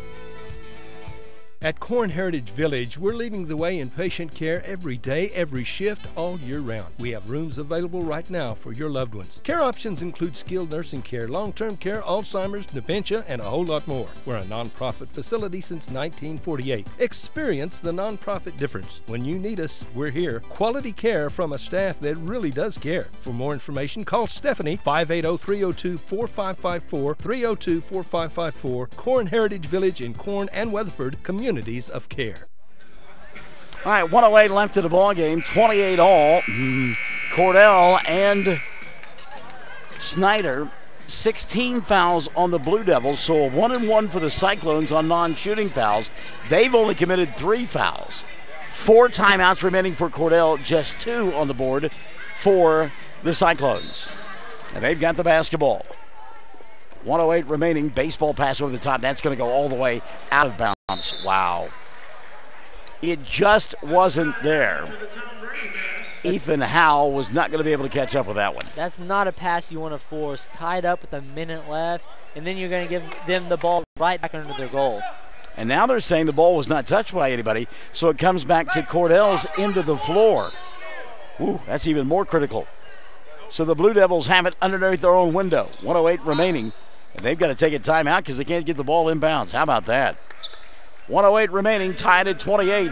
Cordell and Snyder, and we're back on the edge of our chairs when we come back on Classic Hits 97.7. Folks, you can trust and depend on quality Whirlpool home appliances. And the best place to purchase Whirlpool is Cordell TV Appliance and Furniture in Cordell. They've got washers and dryers, refrigerators and ranges and dishwashers and so much more. The complete line of Whirlpool appliances. The best in the industry. And you'll get blue ribbon service from Cordell TV and Appliance and Furniture. We service everything we sell. Cordell TV Appliance and Furniture. 117 North Market in Cordell. Phone 580-832-5777.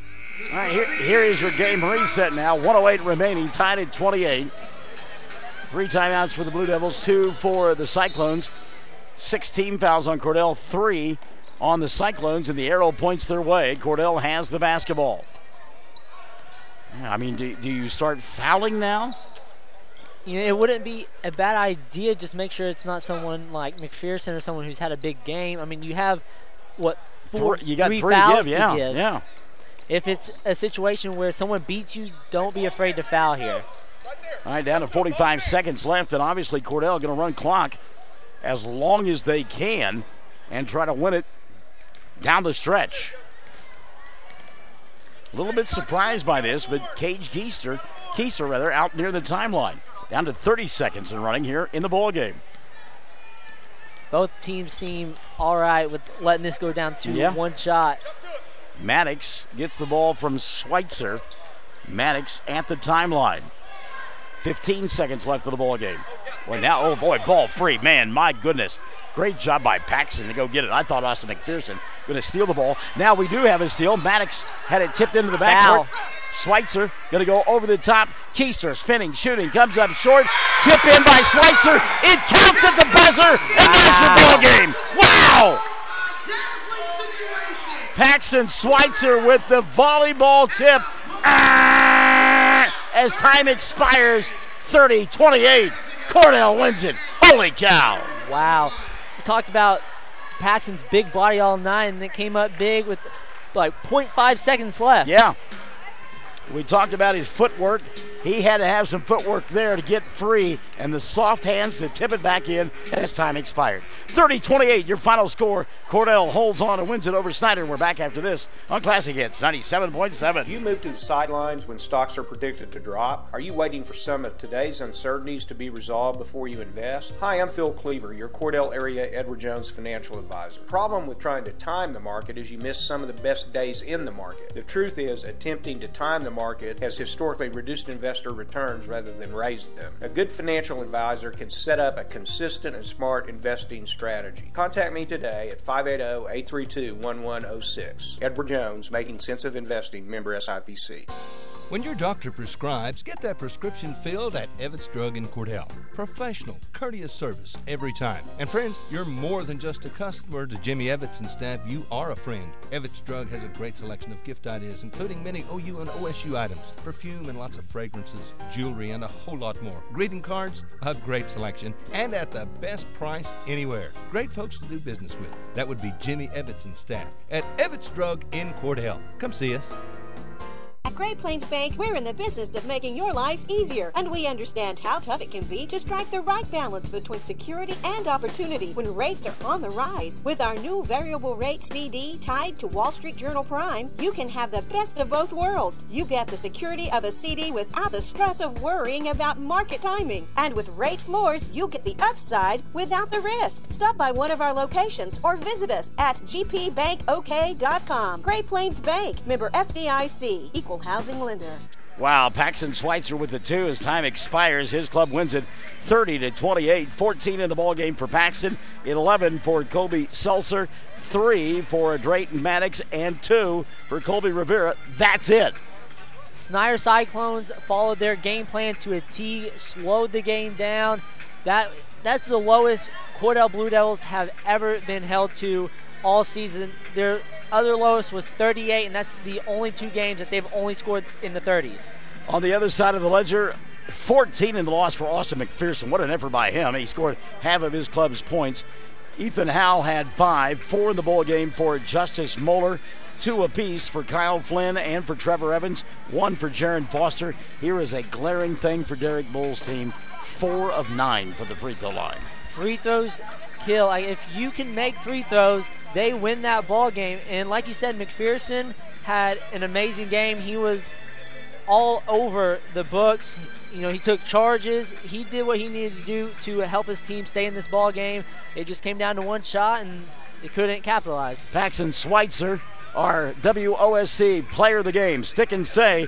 Got a girls contest coming up. We've got Luther and Hobart on Classic Hits 97.7. Bring hope and peace to a child. Young children of all ages need homes. Please consider opening your loving home to a child in need. Children deserve to grow up in a loving, caring family. We have the services and community connections that can help foster families succeed. Contact your local youth service agency at 580-726-3383 for more details. Abused and neglected children are Oklahoma's most vulnerable population. Help is needed now. Great Plains Youth and Family Services is a proud sponsor of today's broadcast. From Farmers Insurance, we want to say go Big Blue to our Cordell Blue Devils. Come by and see us at Gregg Insurance Agency for all your insurance needs. Your Farmers Insurance agent. Stop by South Market in downtown Cordell. Go Big Blue! High Plains Bank, located at 200 North College Street in Cordell, is the place to handle all of your banking needs. We offer competitive rates on mortgages, vehicle, commercial, and ag loans, along with friendly customer service. At High Plains Bank, we always have a cup of hot coffee or a cold drink waiting for you. High Plains Bank, community-driven and a proud supporter of the Cordell Blue Devils, member FDIC and an equal housing lender. Jack's Flowers and Gifts on the south side of the square in Cordell will delight your senses when you walk through the door. And Jack's is the perfect place